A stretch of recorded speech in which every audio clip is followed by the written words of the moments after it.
రామ రామ రామ హరే హరే కృష్ణ కృష్ణ కృష్ణ హరే హరే హరే రామ రామ రామ హరే.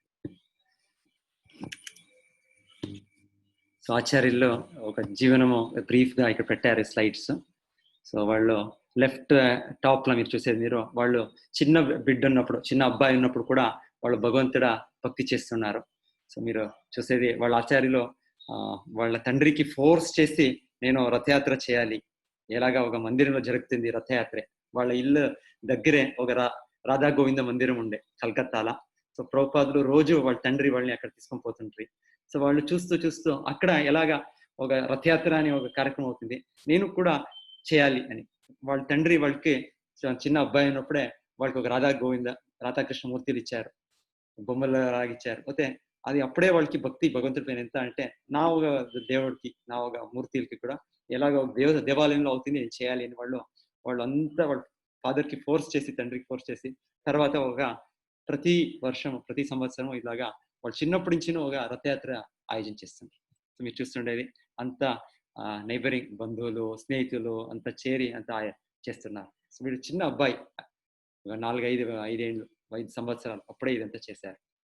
తర్వాత వాళ్ళ గురువుల్ని శిల భక్తి సిద్ధాంత సరస్వతి, వీళ్ళు ఒక 100 years వెనకాలి బ్రిటిష్ కాలంలో అప్పుడు వీళ్ళు గౌడియ మఠం అని 64 శాఖలు చేశారు. వీళ్ళు గౌడియ మఠం అని దాని నుంచి వీళ్ళు ప్రచారం చేస్తుంటారు. సో ఆచార్యులు వాళ్ళ గురువుని ఫస్ట్ టైం మీట్ చేసినప్పుడు వాళ్ళు వీళ్ళకి ఆదేశం ఇచ్చేది, ఈ గీతా జ్ఞానాన్ని నువ్వు అంత విశ్వపూర్వంగా నువ్వు ప్రచారం చేయాలి, నువ్వు విశ్వపూర్వంగా. ఇది ప్రతి ఒక్క భారతీయుల కర్తవ్యము. నీలాగా ఒక ఎడ్యుకేటెడ్ విద్యావంతులు ఉన్నారు, మీరు మీ జీవనంని దీనికోసం చేయాలి అని ఆజ్ఞ ఇచ్చారు. సో ఆచార్యులు ఆ సమయంకి మీరు చూసేది వైట్ డ్రెస్ లో ఉన్నారు, ఖాదీ డ్రెస్ లో ఉన్నారు. వీళ్ళు 1922 అంటే అది హైట్ ఆఫ్ ఇండిపెండెన్స్ మూమెంట్, మన ఒక స్వతంత్ర ఆందోళన జరుగుతుంది. సో ఆచార్యులు మీ మాట మేము ఒప్పుకుంటాము, మన సంస్కృతిని మన ధర్మంని ప్రచారం చేయాలి, అయితే ఎవరు వింటారు? ఇప్పుడు మేము ఒక గులాములు, మేము గులామ దేశం, మేము బ్రిటిషర్లు మన పైన అధికారం చలాయం చేస్తున్నారు, మేము మొదటగా స్వతంత్రం కావాలి అని చెప్తారు. అప్పుడు వాళ్ళ గురువులు చెప్పారు, లేదు నిజమైన స్వతంత్రం అంటే ఈ 3 గుణాలు, ఈ 3 మేము బంధనంలో ఉన్నాము, ప్రకృతి బంధనంలో, దీని నుంచి అయ్యే నిజమైన స్వతంత్రం. ఈ రోజు మనకి వీళ్ళు రూల్ చేస్తారు, ఇంకొక రోజు ఇంకొకరు, ఇలాగా చేంజ్ అవుతుంటుంది. పాలిటిక్స్ రాజకీయం అనేది చేంజ్ అవుతుంటుంది. ఇది శాశ్వతమైన పరిహారం కాదు. శాశ్వతమైన పరిహారం అంటే ఆత్మానుభూతి పొందాలి, ఆత్మ బంధనం నుంచి మేము విముక్తులు కావాలి అని ఆచార్యులకి వాళ్ళు కన్విన్స్ చేశారు. ఈ రోజు చూద్దాము, మనకి మన సర్కారమే ఈ రోజు మన భారతీయులే చేస్తున్నారు. అయితే మనకి ఇంకా మేము ధర్మ అనుష్ఠానంలో కింద పోయామంతే చెప్తారు. బ్రిటిష్ కాలంలో అట్లీస్ట్ మనకి కొంత నీతి నియమం ఉండే, కొంచెం లా అండ్ ఆర్డర్ ఉండే. ఈ రోజు లా అండ్ ఆర్డర్ లేదు మనకు. మన జనలే, మన భారతీయులే మనని చేస్తున్నారు. అయితే ఇలాగా వాళ్ళు ఆత్మానుభూతి లేక, పరమాత్మ భక్తి జ్ఞానం లేక వాళ్ళు మన పైన జననాయకులు ఇంకొక రీతినే మనం ఎక్స్‌ప్లాయిట్ చేస్తున్నారు. సో ఆచార్య ప్రభుపాద గురువు చెప్పారు 100 years బ్యాకే, ఈ స్వతంత్రం అనేది నిజమైన స్వతంత్రం ఆత్మానుభూతి పొందేది. సో ఇది ఈ రోజు మేము చూసేది నిజంగా స్వతంత్రం దొరికింటేనో మన భారతం ఒక పాశ్చాత్య సంస్కృతి పైన గులామ దేశకే ఉంది ఈ రోజు కూడా. వాళ్ళు చెప్పే తరని మేము ఉన్నాము. ఎనీవే, సో మళ్ళీ తర్వాత ఆచార్యుల వాళ్ళ గురువు సందేశము ఆజ్ఞ స్వీకరించుట. అయితే వాళ్ళు ఆ సమయంకి ఆచార్యులు శిల ప్రభుపాదులు గృహస్థ జీవనంలో ఉన్నారు. సో గృహస్థ ధర్మము ఉన్నాయి. సో గృహస్థం చేస్తూ వాళ్ళ గురు సంస్థకి వాళ్ళు సేవ్ చేస్తుంటారు. అయితే తర్వాత మీరు చూసేది ఆచార్యులు సన్యాసం స్వీకరిస్తారు. వాళ్ళు గృహస్థ ధర్మం ఫాలో చేసిన తర్వాత వాళ్ళకి సన్యాసం స్వీకరించి తర్వాత వాళ్ళు 1966లో ఆచార్యులకి అప్పుడు 70 years ఆఫ్ ఏజ్. ఆచార్యులు ప్రయత్నిస్తున్నారు, అయితే ఏమి అలాగా ఒక సక్సెస్ రాలే ఆచార్యులకి. అంటే అన్ని దానికి టైం అనేది ఉంది, భగవంతుడ అనుగ్రహం కావాలి, భగవంతుడ కరుణ ఇది లేక ఏమి కూడా అవ్వదు. ఆచార్యులు ప్రయత్నం జరుగుతుంది, మా గురు ఆదేశం చేశారు అని ఆచార్యులు తీవ్ర ప్రయత్నం చేస్తున్నారు.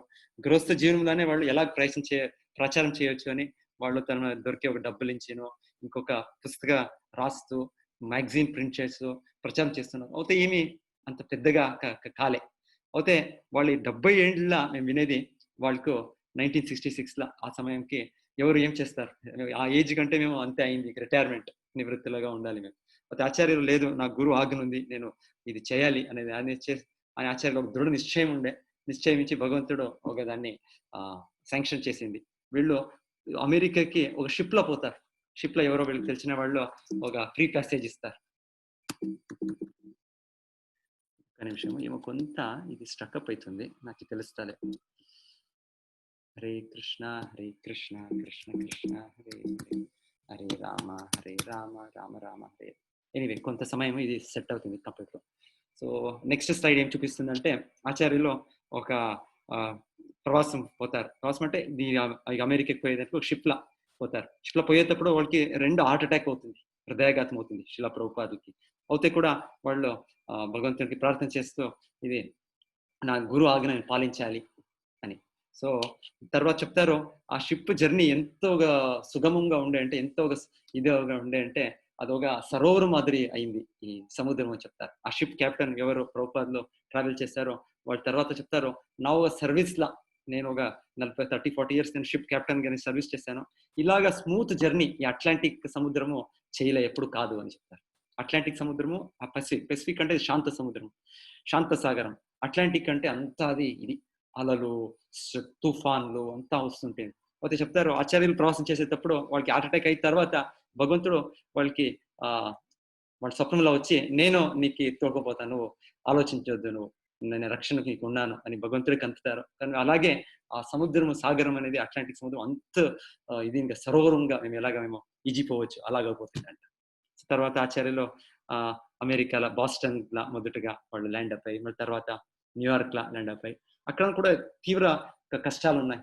ఆచార్యులకి ఎవరు అక్కడ ఇన్వైట్ చేయలేదు, మీరు రండి ఈ భగవద్గీత ప్రచారం చేయండి, మనం ఇది స్వీకరిస్తాము అని ఎవరు చెప్పలేదు. సో ఆచార్యులు అయితే ఇది అంత వాళ్ళ గురువులు వాళ్ళు చెప్పారు, వాళ్ళు ఆజ్ఞ చెప్పారు. ఇది చూపిస్తాం చూడండి, మీరు చూస్తుండేది వాళ్ళు అడగల, ఇదే షిప్ జలదూత అని ఈ షిప్ ఇది సింధ్యా స్టీమ్ షిప్ అని. వాళ్ళు ఆచార్యులకి ఒక ఫ్రీ టికెట్ ఇచ్చారు. ఆచార్యులకి డబ్బులు లేవు, వాళ్ళకి ఫ్లైట్ లో పోయింది, ఫ్లైట్ ఉండే 1965 లో, వాళ్ళ దగ్గర డబ్బులు లేవు. వాళ్ళు ఒక ఫ్రీ ఎవరో టికెట్ ఇచ్చారు, ఆచార్యులు పోయారు. పోయి మళ్ళీ మీరు చూస్తుండేది ఒక పార్క్ లా భజన చేస్తున్నారు ఆచార్యులు. వాళ్ళు భజన చేస్తూ ఒక అమెరికన్ యువకుల్ని వాళ్ళు ఆకర్షిస్తారు.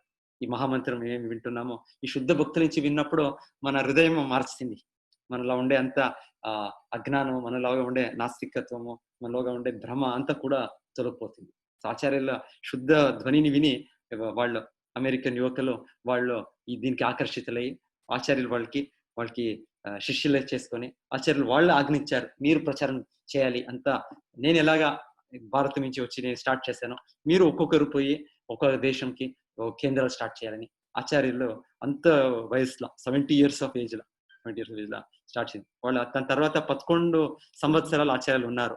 ఆ 11 సంవత్సరాల వాళ్ళు ఓకే మాతాజీ మీది కనిపిస్తుందా? ఓకే. ఈ 11 సంవత్సరాల ఆచార్యులు ఈ 108 కృష్ణ దేవాలయాన్ని చేశారు. మళ్ళీ ఇంత పుస్తకాలు రాశారు చూడండి, ఇక్కడ ఎంత పుస్తకాలు ఉన్నాయి. భగవద్గీత, భాగవతం, చైతన్య చరితామృత అని ఎంత వైదిక గ్రంథాలు. ఈ వరల్డ్ వైడ్ ఇది 80 భాషల్లో 80 languages లా ఇది ట్రాన్స్లేట్ అయింది.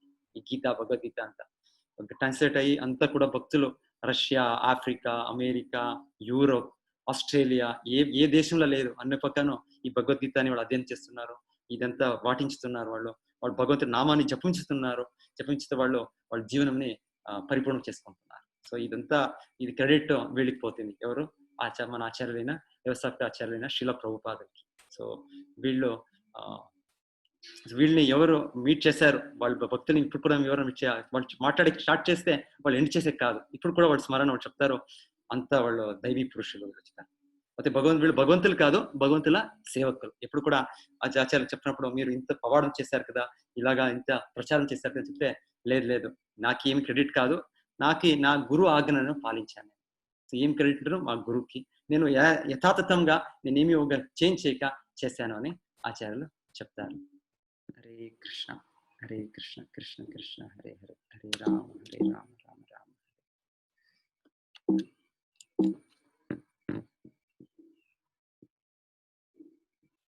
హరే కృష్ణ కృష్ణ కృష్ణ హరే హరే, హరే రామ రామ రామ హరే.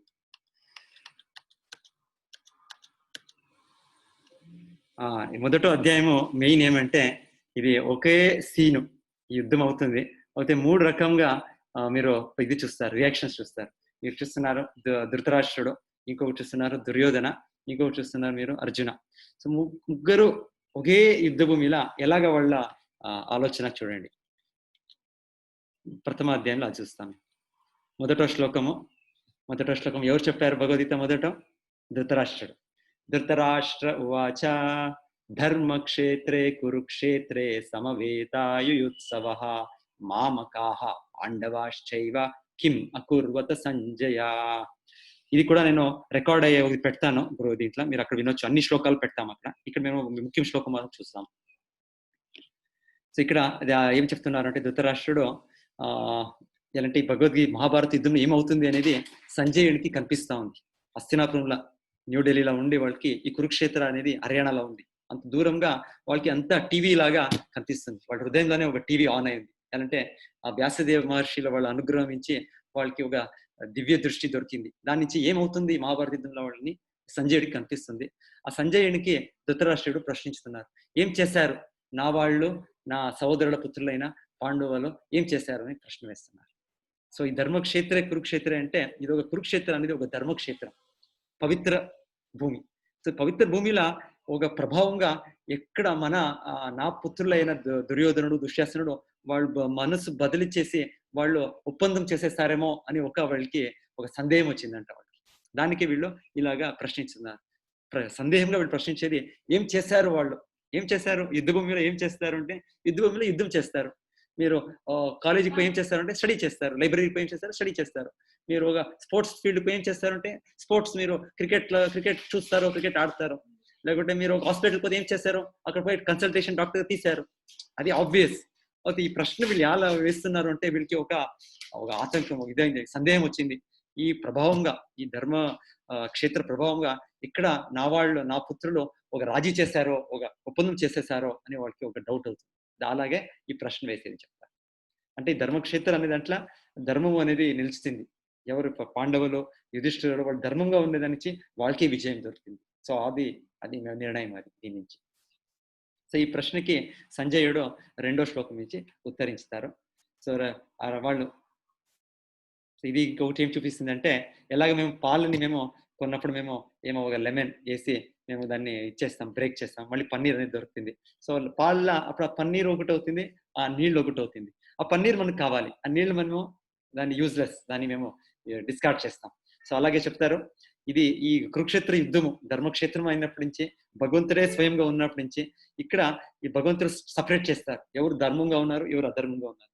ధర్మం పక్క ఉన్న యుధిష్ఠిర మహారాజుడు, తన సహోదరులు వీళ్ళు జయం సాధించి వీళ్ళు మహారాజులయ్యి వీళ్ళు ధర్మ స్థాపన చేస్తారు. అయితే ఇంకొక వ్యక్తులు ధృతరాష్ట్ర పుత్రులైన దుర్యోధనుడు, దుశ్శాసనుడు వాళ్ళు అంతిం పొందుతారు అని మేము అవగమనం చేసుకున్నారు. సో ఈ ధర్మక్షేత్రం అనే దానికి ఇది పాండవులు వాళ్ళ కోసం, ఇది వాళ్ళు ధర్మపుత్రులు, వాళ్ళకే ఇది జయం అని మేము అవగమనం చేసుకున్నాం. ధర్మక్షేత్ర అనే పదంది ఇది మీనింగ్, ఇది ముఖ్యంగా చూడండి. తర్వాత ధృతరాష్ట్రుడికి ఒక సందేహం ఉండే, ఒక ఆతంకం ఉండే, ఏమవుతుందో వీళ్ళు యుద్ధం చేస్తారో చేసేదో, ఒక ఫైనల్ గా డిసైడ్ చేస్తారో లేదో అని ఒక ఆతంకం ఇది ఉండే. ఈ రెండో వీళ్ళు దుర్యోధనుడు ఎలాగా వాడు చూశారు, ఇదే సీను, బ్యాటిల్ సీను ఎలా చూశారు చెప్తున్నారు. వాళ్ళ గురువులు ద్రోణాచార్యులకి వాళ్ళు అప్రోచ్ చేసి చెప్తున్నారు, పశ్యైతాం పాండు పుత్రాణం ఆచార్య మహతీం చముం వ్యూఢాం ద్రుపద పుత్రేణ తవ శిష్యేణ ధీమత అని గురువులకి వాళ్ళు చెప్తున్నారు. ఏం చెప్తున్నారు, ఓ ఆచార్య, మీ బుద్ధి కుశలుడైన శిష్యుడుగా ద్రుపదన తయనతో దక్షతగా ఏర్పాటు చేయబడిన పాండుసుతుల గొప్ప సేనను గాంచుచు. సో వాళ్ళు గురువుకి చెప్తుండేది, చూడండి, మీరు ఇంత ఉదార మనసించి మీరు ఈ దృష్టద్యుమ్నుడికి, ద్రుపద పుత్రుడికి మీరంతా అభ్యాసం ఇచ్చారు, శత్రుఘ్న విద్య ఇచ్చారు. అయితే ఈ రోజు ఏం చేశాడు, వాళ్ళు మీ విరోధంగానే ఎంత బాగా పాండవులకి సేనా నాయకుడయ్యి వాళ్ళు వ్యవస్థ చేశాడు కదా. చూడండి, ఇలాగా మేము ఉదార మనస్సించి చేయరాదు. అంటే ఉదార మనస్సు చేయాలంటే వెనకాలి ఈ ద్రుపదుడికి ద్రోణాచార్యులకి ఒక కలహం అయింది. ఆ కలహం అయిన తర్వాత వాళ్ళు ద్రోణాచార్యుల్ని హత్య చేయాలని ఒక వరంగా ఒక పుత్రుడని వాళ్ళు పొందారు. ఆ పుత్రుడే దృష్టద్యుమ్నుడు. అది తెలిసింటూ కూడా వీళ్ళు ద్రోణాచార్యులు ఒక ఉదారమైన వ్యక్తి అయ్యి వాళ్ళకి అంత శస్త్ర విద్యని చెప్పించారు. ఇది నేను బ్రాహ్మణుడయ్యేవి నాకు ఇది కర్తవ్యము, జ్ఞానం ఇచ్చేది. నేను ఇది మిలిటరీ ఇది తెలిచాను నేను. సో నాకేం తెలుసు నేను చెప్పియాలి నేను. ఈ వ్యక్తి క్షత్రియుడు, వాడు సూక్తుడైన వాడు, వీళ్ళు యోగ్యమైన వాడు, రాజకుమారుడు, వీడు నాకు ఈ శిష్యుడై వచ్చాడు, నేను మీకు చెప్పించాలి. వాళ్ళు తెలుసు ముందు ఇదే వ్యక్తి నన్ను హత్య చేస్తారు అని. అయితే కూడా వాళ్ళు అంతా చెప్పించారు. సో ద్రోణాచార్యుడికి ఉద్దేశించితే దుర్యోధనుడు చెప్పేది, ఇలాగా మీరు ఉదార మనసుగా ఉండరాదు, మీరు ఇది యుద్ధ భూమిలా మీరు అంత దీనిగా ఫైట్ చేయాలి మీరు అని చెప్పారు. అంటే అర్జునుడు ద్రోణాచార్యుల బెస్ట్ డిసైపుల్, అంత ఆత్మీయ శిష్యుడు అంటే అంత ఆత్మీయ శిష్యుడు. సో వాళ్ళు మీ విరోధంగా ఉన్నారు, మీరు ఇలాగ ఉదార మనస్సుగా మీరు వాళ్ళకి ఇచ్చేసేది కాదు, యుద్ధంగా మీరు సంపూర్ణ పరాక్రమంగా యుద్ధం చేయాలి అని చెప్తున్నారు. అంటే ద్రోణాచార్యుడు దుర్యోధనుడు సంభాషణ వినేది, దుర్యోధనుడు ఒక రాజకీయ చింతన, ఒక జననాయకుడయ్యి వాడు డిప్లొమసీ ఏం చెప్తామో వాళ్ళు క్యాల్కులేట్ చేస్తున్నారు. దీని తర్వాత కొంత శ్లోకాలు మేము పెట్టలే. అయితే దుర్యోధనుడు వాళ్ళ గురువు అయిన ద్రోణాచార్యులకు చెప్తారు, చూడండి నా పక్క ఎవరెవరు ఉన్నారు, నా పక్క మీరున్నారు, భీష్మ పితామహులు ఉన్నారు, ఇంకా కర్ణుడు ఉన్నారు, జయద్రథుడు ఉన్నారు, శల్య ఉన్నారు, ఇంత గొప్ప గొప్ప అతిరథి మహారథులు ఉన్నారు. వాళ్ళ పక్క ఎవరు ఉన్నారు, అర్జునుడు ఉన్నారు, భీమసేనుడు ఉన్నాడు, అలాగే వాళ్ళకు విరాట రాజుడు, ద్రుపదుడు ఉన్నారు, మళ్ళీ సాత్యకి మళ్ళీ ఉప పాండవులు, అభిమన్యు అంతా ఉన్నారు. అలాగా వాళ్ళు ఫుల్ క్యాల్కులేషన్ చేస్తున్నారు. యుద్ధ భూమిలో వచ్చినాక చూసినాక ఎవరికి విక్టరీ దొరుకుతుంది, వీళ్ళు నాకు ఎంత ఫైట్ ఇవ్వచ్చు నాకి అని చెప్తూ వాళ్ళు అంతేందుకు చెప్తారో, వాళ్ళ బలము నా బలంకి ఏమి సమం లేదు, నా బలము భీష్మాభిరక్షితం, వాళ్ళ బలము భీమాభిరక్షితం. భీమ వాళ్ళకి రక్షణ చేస్తున్నాడు, వాళ్ళ సేనానాయకుడు, నా సేనానాయకుడు భీష్ముడు, వీళ్ళకి కంపారిజనే లేవు. భీష్ముడు ముందు భీమ అనేవాడు ఒక స్ట్రా, ఒక గ్రాస్, చిన్న ఇది అంతే, ఇది లైక్ ఏ గ్రాస్ అని చెప్తారు. సో ఇలాగా వాళ్ళు చెప్తూ వాళ్ళు క్యాల్కులేషన్ లెక్కం చేస్తూ నాకే దీంట్లో జయం సాధించేది, అలాంటి నాకు అంత సైన్యం, అంత పెద్ద సైన్యం ఉంది, అంత నాయకులు ఉన్నారు, సేనా నాయకులు, వీళ్ళంతా ఉండడానికి నాకే జయం అని క్యాల్కులేషన్ చేస్తారు.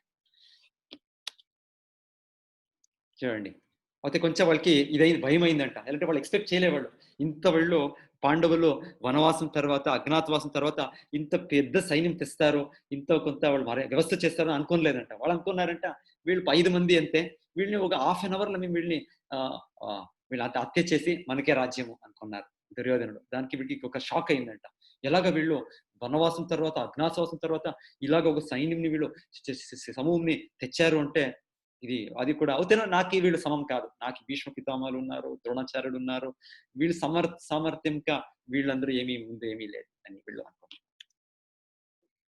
సో దీని తర్వాత మేము ఏం వింటామంటే ఇది శంఖ పూదేవి వింటాం.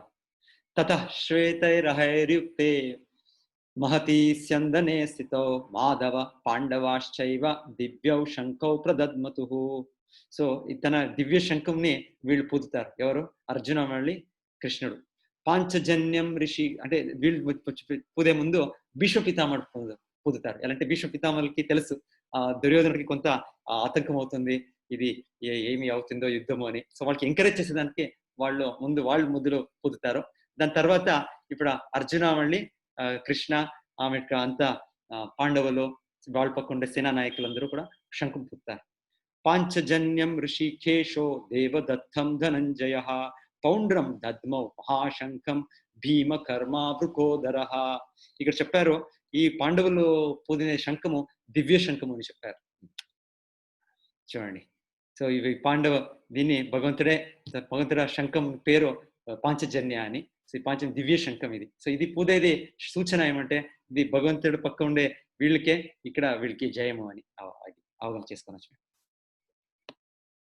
సో ఒక్కొక్క యోధల్ది ఒక పేరుంది. దేవదత్తం, పాంచజన్యం, అనంత విజయం రాజా కుంతి పుత్రో యుధిష్ఠిరః నకుల సహదేవశ్చ సుఘోషో మణిపుష్పకో కాశ్యశ్చ పరమేశ్వాసో శిఖండీ చ మహారథః దృష్టద్యుమ్న విరాటశ్చ సాత్యకిశ్చ పరాజితః. సో ఇలాగా చెప్తుండేది. వీళ్ళందరూ శంఖం పూదారంట. ఇది ఇంకా వారు స్టార్ట్ అవుతుంది అని వాళ్ళు అనౌన్స్ చేశారు. సో ఈ దివ్య శంఖాలు విన్నాక ఏమవుతుంది? సఘోషో ధార్త రాష్ట్రాణం హృదయాని వ్యధారయత్ నభశ్చ పృథివీం చైవ తుములో అభ్యనునాదయన్. సో ఇక్కడ చెప్తుండారు, ఈ శంఖము మొదటగా కౌరవుల పక్క భీష్మ పితామహులు అంత పూదారంట. అప్పుడ వీళ్ళకేమీ కాదే. అయితే వీళ్ళు పూదినప్పుడు ఎవరు? పాండవుల పక్క అర్జునుడు, సహదేవుడు, నకులుడు, యధిష్ఠిర మహారాజులు, భీముడు, వీళ్ళు పూదినప్పుడు చెప్తారు, వీళ్ళకి ధృతరాష్ట్ర పుత్రులకి వాళ్ళ హృదయంలో ఒక శ్రద్ధలు చేశాను, వాళ్ళకి హృదయంలో వాళ్ళకి ఒక ఇది వచ్చిందంట, ఒక భయం వచ్చిందంట. ఓ ఇదేమిది అంటే చెప్తారు, వీళ్ళకి ఎవరు సామర్థ్యం లేదు, అంత లెక్కము ఇక చూస్తే వీళ్ళకి సైన్యం బలము లేదు, సేన నాయకులు లేదు, ఎవరు లేరు పాండవుల పక్క. అయితే పాండవులకి అంత నమ్మకం ఉంది, మన పక్క కృష్ణుడు ఉన్నారు. కృష్ణుడు చెప్పారు, నేను శస్త్రం తీసేలేని నిరాయుధుడు కృష్ణుడు. అయితే కూడా కృష్ణుడి పైన వాళ్ళకి ఎంత నమ్మకం ఉంది, ఎంత కాన్ఫిడెన్స్ ఉంది అంటే వాళ్ళు పూదే ఒక శంఖము, ఆ శంఖం నాదం వినే, ఆ ధ్వని వినే ఈ దుర్యోధన వీళ్ళకి హృదయంకి ఇదైపోతుంది, భయమైపోతుంది. ఆ వివిధ శంఖముల ధ్వని అతి భీకరమైనను, భూమి ఆకాశాలు రెండింటిని కంపించుచు అది ధృతరాష్ట్ర తనయుల హృదయములను శ్రద్ధలు చేశాను.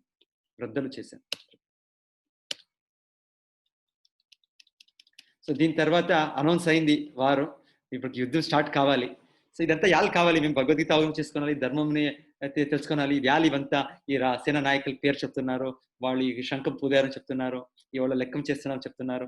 ఇది ఎలా అంటే ఇది ఒక సెట్టింగ్, భగవంతుడు ఉన్నాడు ఇక్కడ, శ్రీకృష్ణుడే ఉన్నారు. దానికి ఇవంతా కూడా మనకి ముఖ్యం.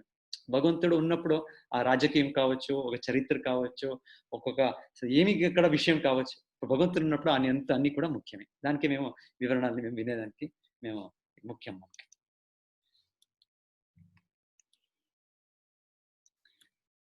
సో ఇక్కడ ఇది చెప్పినాక అర్జునుడు చెప్పేది కృష్ణుడికి, నా రథంని రెండు సైన్యం మధ్య స్థాపించు, నేను చూడాలి, నేను ఎవరు వచ్చారు ఈ యుద్ధం చేసేదానికి, అనావశ్యకంగా యుద్ధంకి అవసరమే లేదు, అయితే కూడా వచ్చి ఇది అవుతుంది, ఎవరు వచ్చారు యుద్ధం చేసేదానికి, నేను చూడాలి ఒక సమయం అని చెప్తారు.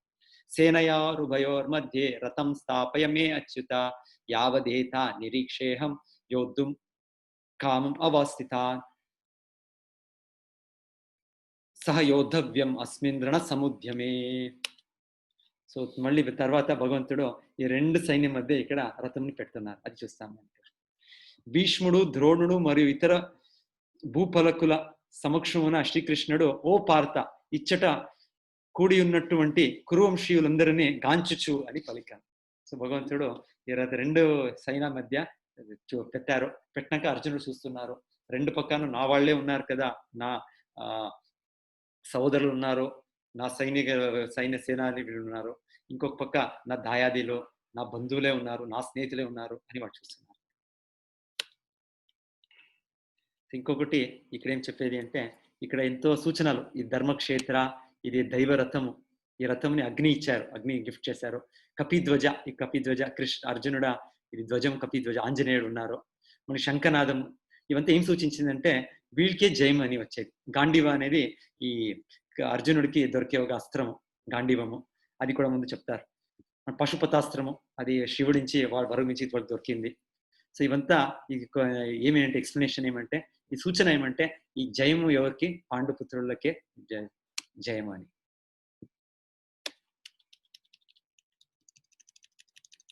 దీని తర్వాత అర్జునుడు ఇప్పుడు ధృతరాష్ట్రం మేము చూసాము, వాళ్ళకి ఏమవుతుందో అని ఒక గాబరి, వాళ్ళకి ఆశ్చర్యం, ఒక ఇది ఉండే, విస్మయం ఉండే. అయితే దుర్యోధనుడికి ఒక విస్మయం అయింది, సో ఇది వీళ్ళు ఇది అరేంజ్మెంట్ చేశారా అని. సో దీంతో అయితే అర్జునుడు చూసినప్పుడు ఏమై చూడండి, మూడు రకంగా వాళ్ళ రియాక్షన్స్. అర్జునుడు చూసిన తర్వాత వాళ్ళకి కరుణ వస్తుంది, వాళ్ళకి ఇది అనావశ్యకం, యుద్ధం చేయాలి నేను, దీంట్లో ఏ సుఖం ఉంది, దీంట్లో నా వాళ్లే ఇక్కడ అందరూ ఉన్నారు, వాళ్ళందరూ కూడా అంతిమవుతున్నారు కదా, ఇది ఏ సుఖం ఉంది దీంట్లో, మళ్ళీ ఇది ఒక పెద్ద పాపం కదా ఇది అని ఈ కొంత శ్లోకాల్లో అర్జునుడు చెప్పారు. సో ఈ మొదటో అధ్యాయంలో ముఖ్య విషయం ఏమంటే, అర్జున విషాద యోగంలో అర్జునుడు నాలుగు కారణాలు చెప్తారు. 5వ కారణము 2వ అధ్యాయంలో వింటాము. ఈ 4 కారణాలు చెప్తూ, నేను యుద్ధం చేసేలే కృష్ణ, నాకు అవ్వదు, ఇది నాకు ఈ కర్తవ్యం కాదు, నేను యోధుడు, నాకు తెలుసు నేను యుద్ధం చేయాలి, ధర్మయుద్ధం చేయాలి, అయితే కూడా నాకు కాదు, నాకు ఇయాలు కాదు అంటే ఈ కారణాలు, ఇది కరుణ చూపించాలి కృష్ణ, ఏ సుఖం ఉంది దీంట్లో, ఇది పెద్ద పాపం, ఇది కుటుంబ సంప్రదాయాలు నాశనం అవుతుంది అని 4 కారణాలు చెప్తారు. ఆ శ్లోకం పెట్టాను నేను, అది చూడండి. ఈ 4 ఇదే ముఖ్య విషయం ఈ అధ్యాయంలో. మొదటో అధ్యాయం విషాద యుగము. అర్జునుడు గొప్ప వ్యక్తి. ఈ దుర్యోధనకి చేంజెస్ కాలే. దుర్యోధనుడు నేను యుద్ధం చేసి వీళ్ళందరూ అంత్య చేసి నా స్వార్థానికి నాకు రాజ్యం కావాలి అని ఆలోచిస్తున్నాడు. ధృతరాష్ట్రుడు అలాగే ఆలోచిస్తున్నాడు. అయితే అర్జునుడు ఒక భక్తుడు, ఒక సాధు పురుషుడు, అలాగా ఆలోచన చేస్తాలే. ఇది నా కోసం నేను ఎలా చేయాలి, నేను సమాజానికి ఒక అంత మనుషులకి ఇంత హింస చేయాలా, ఏం అవసరం దీన్ని అని వీళ్ళు ప్రశ్నిస్తున్నారు. వాళ్ళు ఆలోచిస్తున్నారు. ఆలోచించి వాళ్ళు ఈ భగవంతునికి నేను యుద్ధం చేసేలే అని ఈ మొదటో అధ్యాయం అంతిమంగా చెప్తారు. సో 28వ శ్లోకంలో మొదటో కారణం ఏం చెప్పామో అది మొదటో కారణం మేము చెప్పింది కరుణ చూపించాలి కృష్ణ అని చెప్పారు. సో 28వ శ్లోకంలో ఇది చెప్తారు.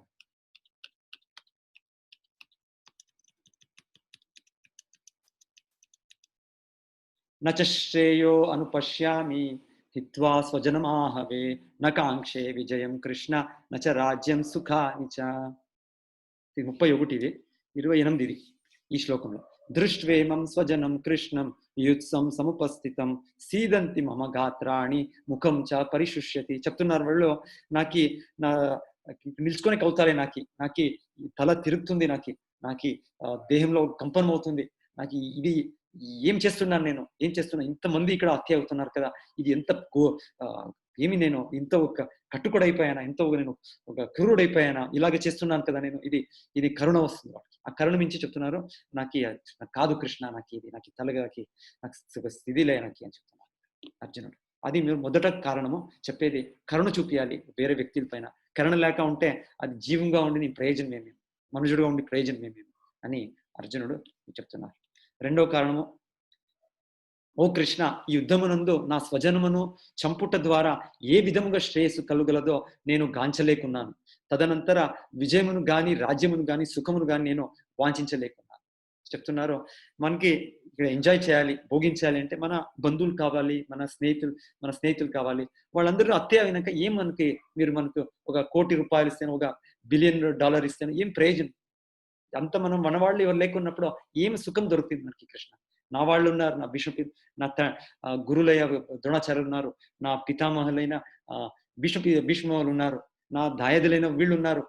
వీళ్ళంతా హత్య అవుతే, వీళ్ళంతా చనిపోతే నాకు ఏమి సుఖం ఉంది? నాకు ఒక స్వర్గ సుఖం దొరుకుతున్న, స్వర్గ రాజ్యం దొరుకుతున్న నాకు వద్దు కృష్ణ, ఈ సుఖం వద్దు నాకు అని కారణం చెప్తున్నారు. మూడో కారణం వాళ్ళు చెప్పింది, పెద్ద పాపం ఇది ఎంత పెద్ద పాపము. ఒక మనుజుడిని హత్య చేసేదే పాపము, ఒక చీమిని హత్య చేసేదే పాపం. అది అయితే నువ్వు చెప్తున్నావు, ఇంత మంది ఇక్కడ చేరారు, ఇక్కడ లక్ష మంది, కోటి మంది చెప్తారు. మహాభారత యుద్ధం అనేది అంత పెద్ద మహాయుద్ధం అంట. 64 కోటి మంది అక్కడ హత్య అయిపోయారు అని చెప్తారు ఒక పక్క. సో ఇది పెద్ద మహాయుద్ధం. ఈ first world war, second world war ఇదంతా ఏమీ కాదు, ఇదంతా చిన్న వారస్ అంతా ఇదంతా. ఇప్పుడు ఈ రోజు కూడా కరోనా నుంచి మేము అంతమంది హత్య అవుతున్నాం, అది కూడా ఒక విషాదమైన ఒక సంగతి ఇది. అయితే ఇలాగా మేము చూస్తుంటాం అప్పుడప్పుడు, ఇలాగ ఒక వార్స్ అవుతుందో, ఒక రోగాలు వస్తుందో, ఇలాగా మంది హత్య అవుతారు. ఇది ఒక ప్రకృతి నియమం ఇది. సో ఇలాగా చూస్తూ అర్జునుడికి ఒక కరుణ వస్తుంది, ఏమవుతుంది ఇలాగవుతుంది అని కరుణ ద్వారా వాళ్ళు ఆలోచిస్తున్నారు. ఈ దుర్యోధనుడికి ఇలాగ కరుణ లేదు. వాళ్ళు స్వార్థులు, వాళ్ళు మన కోసం మనకు రాజ్యం దొరకాలి అంతే, వాళ్ళకి ఎంతమంది కూడా హత్య కాని అనేవాళ్ళు. సో ఇది పెద్ద పాపం కదా కృష్ణ అని చెప్తున్నారు. ఇట్టి దుర్మార్గులను చంపినట్టు మాకు పాపమే సంక్రమించును. కావున ధృతరాష్ట్రుని తనయులను మరియు మా స్నేహితులను సంహరించుట మాకు ఉచితము కాదు. లక్ష్మీపతి అయిన ఓ కృష్ణ, లక్ష్మీపతి అంటే భాగ్యలక్ష్మి, నువ్వు భాగ్యత ఇవ్వాలి, నువ్వు ఏం దౌర్భాగ్యం తెస్తున్నావు నాకు? స్వజనమును చంపుట వలన మాకు కలుగు లాభమేమి? ఆ కార్యముచే మేమెట్లు సుఖమును పొందగలము అని అర్జునుడు చెప్తున్నారు. ఇది మూడో కారణం, నేను యుద్ధం చేసేలే అంటే ఎంత ఆలోచించుతున్నారు చూడండి. ఒక గొప్ప వ్యక్తి అనేవాళ్ళు ఒక స్టెప్ చేసే ముందు వాళ్ళు చాలా టైం ఆలోచిస్తారు. వాళ్ళు సడన్ గా ఒక క్రోధమించి, ఒక కామమించి చేసేది కాదు కార్యాలు. యది మాం అప్రతికారం అశస్త్రం శస్త్రపాణయః దార్తా రాష్ట్ర అంత్యుక్తే క్షేమతరం భవేత్. సో వాళ్ళు చెప్తున్నారు, నాకు ఇది వాళ్ళు నిరాయుధులుగా వాళ్ళకి హత్య చేస్తే కూడా తొందరలే, నేను పర్వాలే, నేను యుద్ధం చేసేలే కృష్ణ అని చెప్తున్నారు. ఇంకొకటి విషయం శ్లోక పెట్టలే నేను, అది కుటుంబ సంప్రదాయాలు నాశనం అవుతుంది అని చెప్పారు. అంటే ఇంతమంది ఇక్కడ నాశనం అవుతే, ఇక్కడ సైనికులు సోల్జర్స్ నాశనం అవుతే వాళ్ళ కుటుంబాలకు ఏమవుతుంది, వాళ్ళ భార్యలు ఎక్కడ అవుతారు, ఏమవుతుంది, వాళ్ళ బిడ్డలు వాళ్ళకి ఏమవుతుంది వాళ్ళకి. సో అంటే తండ్రి లేకుంటే లేకుంటే ఒక వీళ్ళు సహోదరులు లేకుంటే ఒక భర్తడు లేకుంటే కుటుంబంకి ఏమవుతుంది? అంతా వాళ్ళంతా యుద్ధంకి వచ్చారు. వాళ్ళంతా ఇక్కడ అర్జునుడు గాంధీవ ప్రయోజనం చేస్తే వాళ్ళంతా ఇక హత్య అవుతారు. దాంట్లో ఇంకొక ఇది సంశయం లేదు, సందేహం లేదు. అది ఇంతమంది హత్య అయిన తర్వాత వాళ్ళ ఫ్యామిలీకి ఏమవుతుంది? వాళ్ళ కుటుంబంకి ఏమవుతుంది? ఎవరు వాళ్ళు రక్షణ చేస్తారు? ఇది కుటుంబ సంప్రదాయాలు నాశనం అవుతుంది కదా! ఇది ఇది ఇది ఇది ఆలోచించరాదా? ఆ దుర్యోధనుడికి అవంతా అవగాహన లేదు అది. నాకి కొంత పుణ్యము, పాపము, ధర్మము, అధర్మం అని తెలుసు నేను. నేను ఇలాగే వర్తం చేయాలా ఈ కృష్ణ అని ప్రశ్నిస్తున్నారు. చూడండి ఇదే అర్జునుడు దివ్య పురుషుడు. సో ఇలాగా వాళ్ళు ఆలోచన చేసే దాని నుంచి భగవంతుడు అవగం చేసుకోవడానికి వాళ్ళు అర్హులు, యోగ్యులు వాళ్ళు. సో భగవద్గీత అవగం చేసుకునే దానికి మేము అర్జునుడు రకంగా మన గుణాలు మేము ఉండాలి మనకి. అప్పుడు మనకి భగవద్గీత అవగాహన అవుతుంది.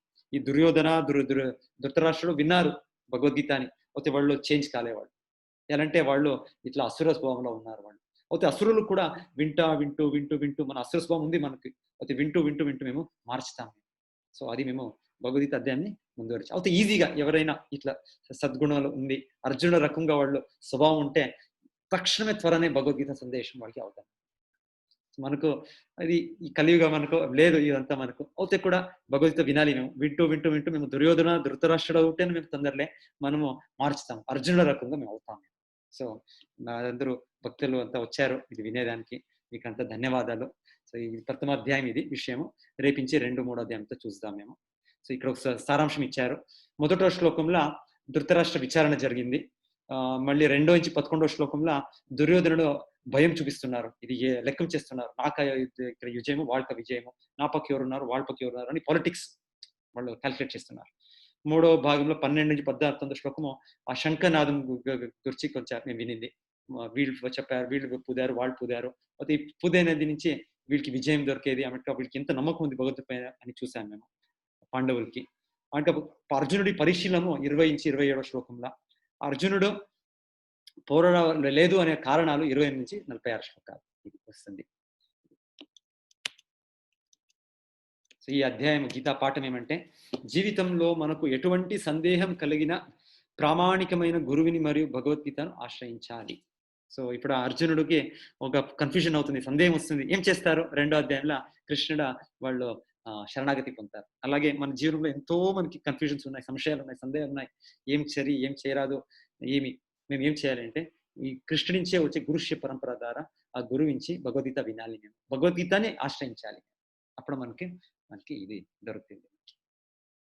అందరు భక్తులకి ధన్యవాదము. ఈరోజు అధ్యాయం అయింది. నేను ఇంకొకటి చూపించాలి అనుకున్నాను. అదే మీరు అందరికీ మీకు స్క్రీన్ పెడతాను, ఒక నిమిషము. మళ్ళీ ఏం ప్రశ్నలు ఉందో నేను తీసుకుంటాను, నేను ప్రయత్నిస్తాను సమాధానం ఇచ్చేదానికి. ఒక నిమిషము నేను చూపిస్తాను. మన వెబ్సైట్లో ఆల్రెడీ వాట్సాప్ గ్రూప్లో పెట్టాను ఆ లింక్. మీరు పోతే మీరు రిజిస్టర్ చేసుకోవచ్చు. ఇది వాట్సాప్ ఇక్కడ మనది లేదో ఏమో. మాతాజీ వాట్సాప్ గ్రూప్ ఓపెన్ చేయండి, గాయత్రి మాతాజీ చేసి మీరు షేర్ చేయొచ్చు. అది ఎలాగ వాళ్ళు రిజిస్టర్ చేసుకునే ఒకసారి చూపించవచ్చు. మీరు అది మీకు చూపిక అవుతుందో లేదో మీకు నేనే చేయాలి. ఏంటి ప్రభు, ఏం చూపించమన్నారు ప్రభు? అంటే వాళ్ళు రిజిస్టర్ చేసుకోవచ్చు. ఈ కోర్స్ మెటీరియల్స్ అంతా మన వెబ్సైట్ లోనే ఉంది. దీనికి సిస్టమేటిక్ వ్యవస్థితంగా మేము పెడుతున్నారు ప్రభుజీ వాళ్ళు. ఎడ్యుకేషన్ సాఫ్ట్వేర్ తీసి క్విజ్ అంతా వాళ్ళు అక్కడే ఆన్సర్ చేయొచ్చు. వాళ్ళు క్విజ్ అంతా నేను గ్రూప్ లో పెట్టాను, మీరు క్లిక్ చేయండి. అందరూ ఎవరెవరు ఉన్నారు మీరు భక్తులు దానికి క్లిక్ చేసి అక్కడ రిజిస్టర్ చేసుకోండి. మీ పేరు, మీ ఇది ఈమెయిల్ పెట్టండి. ఈమెయిల్ పెడితే అంతా మీకు అక్కడ ప్రతిరోజు క్విజ్ అని ఏం చేశాను, ఇక్కడ పోల్స్ పెట్టాను. ఇప్పుడు మా ఒక్క నిమిషం మళ్ళీ పోల్ క్వశ్చన్స్ పెడతాను. నేను పోల్ రిజల్ట్స్ చూపిస్తాను అంతే. కనిపిస్తుంది అనుకుంటాను అందరికి పోలు. హరే కృష్ణ మాతాజీ కనిపిస్తుంది పోల్ పెట్టింది. ఓకే, నేను అది ఆపేలే, అందరికి కనిపిస్తుండే. అది స్క్రీన్కి ఏమైనా అడ్డం అవుతుందా? అవును ప్రభు, అవుతుంది ప్రభు. ఇప్పుడు పోల్స్ ఏమీ ఎనేబుల్ చేయలేదు ప్రభు. ఓకే ఓకే, ఇప్పుడు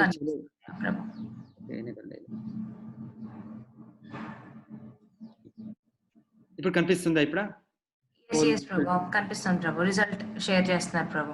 ఓకే, సో ఏమి రైట్ ఆన్సర్ ఎవరైనా ఆన్సర్ చేసి చెప్పొచ్చా? మొదట ప్రశ్న ఎవరైనా భక్తులు చూడండి మాతాజీ, ఎవరైనా చెప్తారండి. ప్రభు రెడ్డమ్మాయి ప్రభు అన్మ్యూట్ చేసుకోండి. రెడ్డమ్మాయి హరే కృష్ణ. భగవద్గీతలో మొదట ఎవరు మాట్లాడారు? ఓకే, ఎక్కువ మంది రాంగ్ ఆన్సరే ఇచ్చారు. ఇప్పుడే మేము విన్నాము. ఎవరు చెప్పారు మొదల మాట? కోటే నటేశ్వరరావు గారు హరే కృష్ణ. ప్రభు అన్మ్యూట్ చేసుకోండి. కోటి నరేష్ గారు మీరు అన్మ్యూట్ చేసుకొని ఆన్సర్ సమాధానం ఇవ్వండి. మొదట ప్రశ్న. ప్రభు అన్మ్యూట్ అయ్యారు ప్రభు, చెప్పండి ప్రభు. నటేశ్వర్ ప్రభు హరే కృష్ణ. స్క్రీన్ అవ్వట్లేదు. కనిపిస్తలేదా? నాకు కనిపించట్లేదు. అది ఏం క్వశ్చన్ అంటే భగవద్గీతలో మొదట ఎవరు మాట్లాడారు? మొదట శ్లోకం ఎవరు చెప్పారు? వాళ్ళకి ఎక్కువ బ్యాక్గ్రౌండ్ డిస్టర్బెన్స్ ఉంది ప్రభు. ఓకే. ధృతరాష్ట్ర ఉవాచ మేము విన్నాము. ధర్మక్షేత్రే కురుక్షేత్రే సమవేతాయుత్సవః మామక పాండవశ్చైవ కిమకుర్వత సంజయ. సో మొదట భగవద్గీతల శ్లోకము ధృతరాష్ట్రుడు ఒకే శ్లోకం చెప్పేది అంతే. ఈ భగవద్గీతలో మళ్ళీ ధృతరాష్ట్రుడు వింటున్నారు అంతే. సంజయుడు ఏం చెప్తారో వాళ్ళు వింటారు. అయితే మొదట శ్లోకము వీళ్ళే చెప్పేది. ఎవరు? ధృతరాష్ట్ర ఉవాచ. అది ఆన్సర్. రామకృష్ణ ప్రభు హరే కృష్ణ. రెండో ప్రశ్న, అర్జునుని ఏ భావోద్వేగాలకు సంబంధం కలిగి ఉన్నారు? సో ఇవన్నీ కూడా కరెక్ట్ ఆన్సర్. యాక్చువల్లీ కరుణమించి ఇది పాపాలు చేయరాదు అని, కుటుంబ నాశనం అవుతుంది అని వాళ్ళు అనిశ్చయంగా ఉన్నారు వాళ్ళు. మూడో ప్రశ్న, అందరూ కూడా రైటే. మీరు second answer Hare Krishna. Right. Hare Krishna మాతాజీ చెప్పండి. ప్రభు ఆన్సర్ చేస్తారట ప్రభు. రామకృష్ణ ప్రభు Hare Krishna. Third question answer చేయండి ప్రభుజీ. రామకృష్ణ తులుగుంట్ల ప్రభు. క్వశ్చన్ కనిపించలేదు స్వామి. ప్రభు క్వశ్చన్ కనిపించట్లా. ఓకే ప్రభు మీ స్క్రీన్ మీద కనిపిస్తుంది కదా ప్రభు, పోల్ రిజల్ట్స్ అని కనిపిస్తుంది కదా ప్రభు. కిందకి అక్కడ పక్కన ఒక బార్ ఉంది ప్రభు, అది కిందకి డ్రాగ్ చేస్తే కనిపిస్తుంది మీకు. కనిపించిందా ప్రభు? ఏ క్వశ్చన్ కి చెప్పమంటారు ప్రభు? భగవద్గీతకు అర్థం చేసుకోవడం వల్ల మనకి కలిగే ప్రయోజనం ఏమి అని మొదట చాయిస్ ఆత్మ సాక్షాత్కారం. అన్ని కూడా సార్, అన్ని ప్రభు. ఆత్మ సాక్షాత్కారం, ఒత్తిడిని మేనేజ్ చేసుకోవడం, నిర్ణయం తీసుకోవడం, పైన ఉన్నవన్నీ కూడా మనకి కలిగే ప్రయోజనాలు స్వామి. ధన్యవాదం సార్, ధన్యవాదం. మీరు రైట్ ఆన్సర్ ఇచ్చారు. నాలుగో ప్రశ్న మాల్యద మాతాజీ హరే కృష్ణ. మాతాజీ అన్మ్యూట్ చేసుకోండి. ఆముక్త మాతాజీ.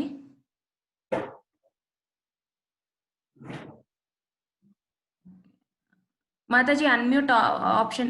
ఎస్ మాతాజీ Hare Krishna. All of the బాగుంది, అన్ని అండి.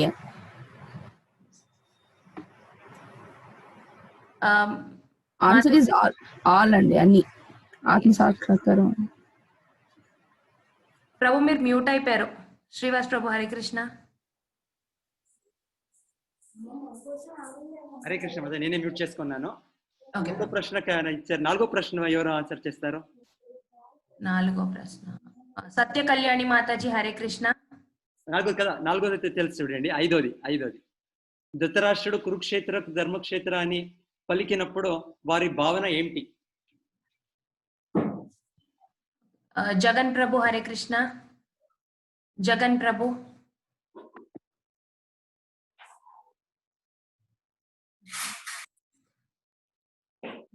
శాంతియుతంగా. ప్రభు శాంతియుతంగా వాళ్ళు అప్పటికి ప్రశ్న వేశారా? లేదు. ఆన్సర్ ఇది అనుమానాస్పదం.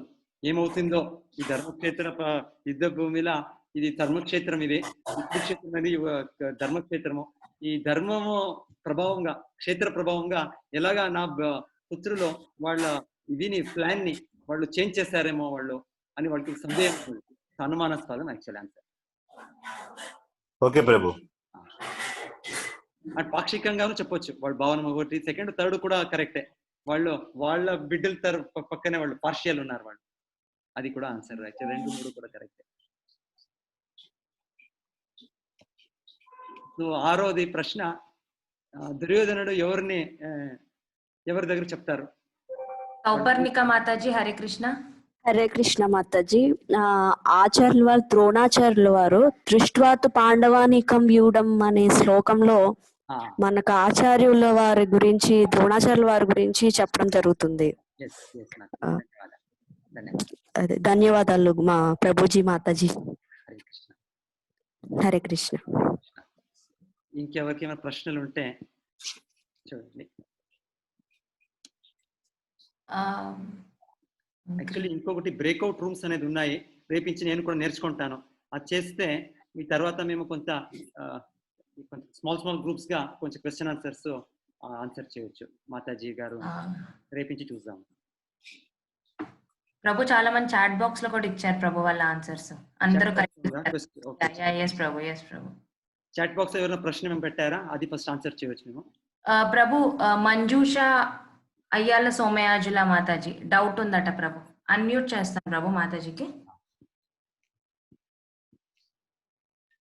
మంజుష మాతాజీ ప్లీజ్ అన్మ్యూట్. హరే కృష్ణ మంజుష మాతాజీ. ఎస్ మాతాజీ. హరే కృష్ణ. సో మేము చిన్న సందేహం ఏంటంటే, మేము ఇంట్లో మా నాన్నగారు అమ్మగారు అందరం కలిసి గీతా పారాయణం చేద్దాం అని చేస్తున్నాము. అందులో మాకు డిస్కషన్ లో వచ్చిన డౌట్ ఏంటంటే, విరాట యుద్ధం మన ఈ కురుక్షేత్ర ధర్మయుద్ధం ముందు జరిగినప్పుడు అదే ఆర్మీ వాళ్ళు, కౌరవులు, భీష్మ పితామ అందరూ ఉన్నారు, కానీ అప్పుడు ఆ విషాదం అనే ఫీలింగ్ ఎందుకు అర్జునుడికి విరాట పర్వంలో రాలేదు? ఈ అప్పుడు సందర్భంకి ఇది సందర్భంకి తేడాలు ఏంటి? అదే ఒక ప్రశ్న ఉంది. కరెక్ట్. సో యాక్చువల్లీ భగవంతుడు నిత్య భక్తుడు, ఎవరు? మా అర్జునులు. అయితే భగవంతుడు ఈ భగవద్గీతని మనకి చెప్పాలి అనే దానికి అర్జునుడికి ఒక భ్రాంతిగా చేశారు. లేకుంటే అర్జునుడికి తెలుసు భగవద్గీత ధర్మ విషయం తెలుసు, భగవంతుడు వాళ్ళకి చెప్పే ఒక అవసరం లేదు. ఇది మన కోసం భగవంతుడు చెప్పాడు. అయితే అర్జునుడు ద్వారా చెప్పారు. భగవంతుడు ఈ ఒక సిచ్యుయేషన్, ఇది మహాభారత యుద్ధం అలాగా అంత ఒక టెన్స్ సిచ్యుయేషన్ అది చేసింది. ఎలా ఇది భగవంతుడు ఎప్పుడు కూడా చెప్పొచ్చండి ఈ భగవద్గీత అని. అయితే భగవంతుడు చెప్పింది యుద్ధ భూమిలా. మీది ప్రశ్న విరాట దీంట్లో అక్కడ ఎలా వెళ్ళు ఇట్లా శోకం విషాదం చూపించలేదు అని చెప్తున్నారు మీరు. సో యాక్చువల్లీ వీళ్ళు క్షత్రియులు, వీళ్ళకి తెలుసు వీళ్ళకి ధర్మం కోసం యుద్ధం చేయాలి అని. క్షత్రియుడు అంటే వాళ్ళు అహింస, వాళ్ళు ధర్మం కాదు, వాళ్ళు హింస చేయాలి కొన్నప్పుడు, ధర్మ స్థాపన కోసం వాళ్ళు చేయాలి వాళ్ళు. ఆ రోజు ఆ విరాట రాజ్యంలో వీళ్ళు చేసింది తప్పు. ఎవరు? మన దుర్యోధన, భీష్మ పితామలంతా వాళ్ళ ఆవుల్ని, విరాట రాజుడు ఆవులనంతా వాళ్ళు బంధనం చేసుకుని పోతారు. యాక్చువల్లీ వాళ్ళకి తెలిసింది, ఇన్ఫర్మేషన్ వచ్చింది వీళ్ళు అజ్ఞాతవాసంలో ఉన్నారు, వీళ్ళు మొదటే వీళ్ళని మేము బంధనం చేస్తూ వీళ్ళని డిటెక్ట్ చేసిన తర్వాత వీళ్ళు మళ్ళీ 12 సంవత్సరాలు వీళ్ళు వనవాసం పోవాలి అని ఒక కండిషన్ ఉంటుంది. దానికోసం వీళ్ళు అటాక్ చేశారు. వీళ్ళ ఉద్దేశం ఏమి? 12 సంవత్సరాలు వీళ్ళు వనవాసం చేశారు, తర్వాత అజ్ఞాతవాసం అవుతుంది, ఇప్పుడు మళ్ళీ వీళ్ళని మేము పంపిస్తాము 12వ సంవత్సరాలు అని. అంటే దుష్టుడు ఈ దుర్యోధనుడు వీళ్ళు. సో అలాగా వాళ్ళు ఈ కార్యం చేశారు. అప్పుడు ఆ సమయం భగవంతుడు ఒక వ్యవస్థించి సమయం అయిపోతుండే. అప్పుడు బృహన్నలాగా ఉన్నారు మన అర్జునులు. అప్పుడు వాళ్ళ ధర్మయుద్ధం, విరాట రాజ్యంకి మేము రక్షణ చేయాలి అనే కోసం వాళ్ళు అజ్ఞాతవాసంలో ఉంటేను కూడా వాళ్ళు వచ్చారు, వాళ్ళు యుద్ధం చేసేదానికి. అంటే వీళ్ళు మనకి రక్షించారు, మనకి ఆశ్రయం ఇచ్చారు వీళ్ళు విరాట రాజులు. ఇప్పుడు వాళ్ళు కష్టంలో ఉన్నప్పుడు మన కర్తవ్యం వీళ్ళకి రక్షించాలి మేము. గొప్ప వ్యక్తులైన వాళ్ళు ధర్మాన్ని కోసం వాళ్ళు చేస్తారు. సో అర్జునుడు వాళ్ళు ఇంకా అజ్ఞాతవాసం యాక్చువల్లీ వాళ్ళు అయ్యింది అని చెప్తారు, కొంత క్యాల్కులేషన్ చెప్తారు, వాళ్ళు కొంత సమయం ఉండేనో ఏమో, ఎనీవే. సో అది అయిన తర్వాత వాళ్ళు యుద్ధం చేసేది. అప్పుడు వాళ్ళు ధర్మం కోసం యుద్ధం చేశారు. వాళ్ళు ఒకరే అర్జునుడు అంత భీష్మ, ద్రోణ, కర్ణ అందరినీ కూడా వాళ్ళు పరాజయించారు, అంటే డిఫీట్ చేశారు. అంత పరాక్రమి అర్జునుడు అంటే. అయితే ఈ యుద్ధ భూమిలో ఇప్పుడు భగవంతుడు చెప్పాలి, మన కోసము భగవంతుడికి ధర్మ గ్రంథం ఇవ్వాలి, దానికోసము అర్జునుడికి ఒక భ్రాంతి చేస్తున్నారు. అంటే ఇది భ్రాంతి అంటే అర్జునుడు యోగమాయ శక్తించే భ్రాంతి అయ్యేది. మనమంతా భగవంతుడు మహామాయ ద్వారా భ్రాంతి అవుతాము. అర్జునుడు గొప్ప వ్యక్తి, శుద్ధ భక్తుడు. మనకి ఈ భగవద్గీత బోధన చేయాలి అనే దానికి అర్జునుడికి కృష్ణుడు ఒక భ్రాంతి తెప్పిస్తారు. ధన్యవాదం గురించి. Thank you. హరే ప్రభు నెక్స్ట్ తరుణి శ్రీ మాతాజీ. ప్రభు మాతాజీ అన్మ్యూట్ చేసుకోండి. హరే కృష్ణ. గురువు గారికి ప్రణామములు. హరే కృష్ణ. స్వామి, నాకు వచ్చిన డౌట్ ఏంటంటే 5వ ప్రశ్నలో ధృతరాష్ట్రుడు కురుక్షేత్రమును ధర్మక్షేత్రం అని పలికినప్పుడు వారి భావన ఏంటి అనే క్వశ్చన్ లో పాక్షికంగా అని కూడా సమాధానం కరెక్ట్ అని చెప్పారు కదా గురూజీ, అది ఎలా గురూజీ? పాక్షికంగా అంటే పార్షియల్ కదా మాతాజీ. అంటే అంటే ఏ రకంగా పార్షియల్ అని? వాళ్ళ బిడ్డల పైన కొంచెం పార్షియాలిటీ ఉంది వాళ్ళకి. ఏమంటే నా బిడ్డలోని మామకాహ అని చెప్పారు వాళ్ళు. మామకాహ అంటే నా వాళ్ళు, వీళ్ళు పాండు పుత్రులు, వీళ్ళు పాండవులు. యాక్చువల్లీ చెప్తారు మామకాహ అని చెప్పినప్పుడు వీళ్ళ ఫీలింగ్ ఏమంటే వీళ్ళు కౌరవులు అని, నా సోదర పుత్రులు పాండవులు అని. యాక్చువల్లీ ఇద్దరు కూడా కురు వంశంలో చేరేవాళ్ళు, ఇద్దరు కూడా కౌరవులే. వీళ్ళు ధృతరాష్ట్రుల పుత్రులు కూడా కౌరవులే, పాండు పుత్రులు కూడా కౌరవులే. అంటే కురు అనేది వెనకాలి వాళ్ళు మహారాజుడు, వాళ్ళ వంశంలోనే ఈ శంతను మహారాజుడు, మళ్ళీ మీరు విచిత్ర వీర్య, ఇప్పుడు వీళ్ళంతా వచ్చేది. సో ఇద్దరు కూడా కురు వంశం చేరేదే. అయితే మనం కూడా వినేది కౌరవులు అంటే ఇద్దరు ధృతరాష్ట్ర పుత్రులైన దుర్యోధన దుశ్శాసనులు, పాండవులు అంటే పాండుపుత్రులు అనుకుంటాం. యాక్చువల్లీ ఇద్దరు కూడా కౌరవులే. అయితే వీళ్ళు ఈ చెప్పినప్పుడు ఆ మనోభావము నా వాళ్ళు అంటే వీళ్ళు నా వాళ్ళు మాత్రమే కురు వంశం, వీళ్ళు కురు వంశం చేరేవాళ్ళు, వీళ్ళకే ఈ రాజ్యం దొరకాలి, నాకేమో దొరకలే, అయితే నా కొడుకులకి యాక్ దొరకరాదు అని వాళ్ళ మనోభావము. మళ్ళీ ఎప్పుడు కూడా వాళ్ళు పక్షపాతం చేస్తున్నారు. వాళ్ళ పుత్రుడి కోసమే వాళ్ళు ఇంత అయింది. యాక్చువల్లీ ధృతరాష్ట్రుడు ఆపేయొచ్చేయండి యుద్ధంని, వాళ్ళే రాజ్యులు, మహారాజులు వాళ్ళే. అయితే వాళ్ళ పుత్రుడి వ్యామోహం ఎంత పెద్దది అంటే వాళ్ళకి ఆ దుర్యోధన కోసం ఏం చేసేదంటే వాళ్ళు రెడీ. వాళ్ళు అది నేను విన్నాను ఈ మహాభారతం. దీని ముందు ఎంత సమయమో వాళ్ళు పాండవ పుత్రుల్ని అత్యచించడానికి ప్రయత్నించారు. ఒక దీంట్లో ఒక హౌస్ ఆఫ్ షెలాక్, ఒకటి మేము వినేది ఆ భీమసేనుని ఒక విషం ఇస్తారు. ఇలాగా ఎంతో రకరకంగా వాళ్ళకి ఉపద్రవం ఇచ్చారు, వీళ్ళు ప్రాబ్లం ఇచ్చారు. సో ఇది ధృతరాష్ట్రుడ మనోభావం, ఒక నా వాళ్ళకి ఇది కావాలి, నా వాళ్ళే దీన్ని సుఖం అనుభవించాలి, ఈ రాజ్య సుఖం అని వాళ్ళు. ధన్యవాదాలు గురూజీ. హరే కృష్ణ. ప్రభు రాజేష్ ప్రభు, ప్లీజ్ అన్మ్యూట్. హరే కృష్ణ. రాజేష్ ప్రభు. నమస్కారం హరే కృష్ణ. సో నా క్వశ్చన్, మీరు అడిగిన ప్రశ్న దాని మీద గురూజీ, ధృతరాష్ట్రుడు ఫస్ట్ పలికిండు అని అన్నారు. సో భగవద్గీత స్టార్ట్ అయింది కురుక్షేత్ర యుద్ధం తర్వాతనా లేక ఫస్టా? ఒకవేళ ఫస్ట్ అంటే అర్జునుడు యుద్ధం చెయ్యను అన్న తర్వాత అంటే నేను యుద్ధం చెయ్యను అన్న తర్వాత శ్రీకృష్ణ వారు అప్పుడు భగవద్గీతను ఉపదేశం చేస్తారు అర్జునుడు. సో అప్పుడు అర్జునుడు ఫస్ట్ అవుతాడని నేను అనుకున్నాను. కానీ మీరేమో మీ ప్రశ్నలో ధృతరాష్ట్రుడు ఫస్ట్ క్వశ్చన్ అడిగిండు అని అన్నారు. సో అది కొంచెం కన్ఫ్యూజ్ ఉంది. అలా కన్ఫ్యూజన్ అంటే ఈ భగవద్గీత గ్రంథం అనేది వీళ్ళు ఎవరు మన వేదవ్యాసులు రాశారు. మీరు చెప్పింది కరెక్ట్, భగవద్గీత ఉపదేశించేది అర్జునుడికి, అది కరెక్ట్. అర్జునుడు ఒక సందేహం ఉన్నప్పుడు భగవంతుడు వాళ్ళకి చెప్పారు.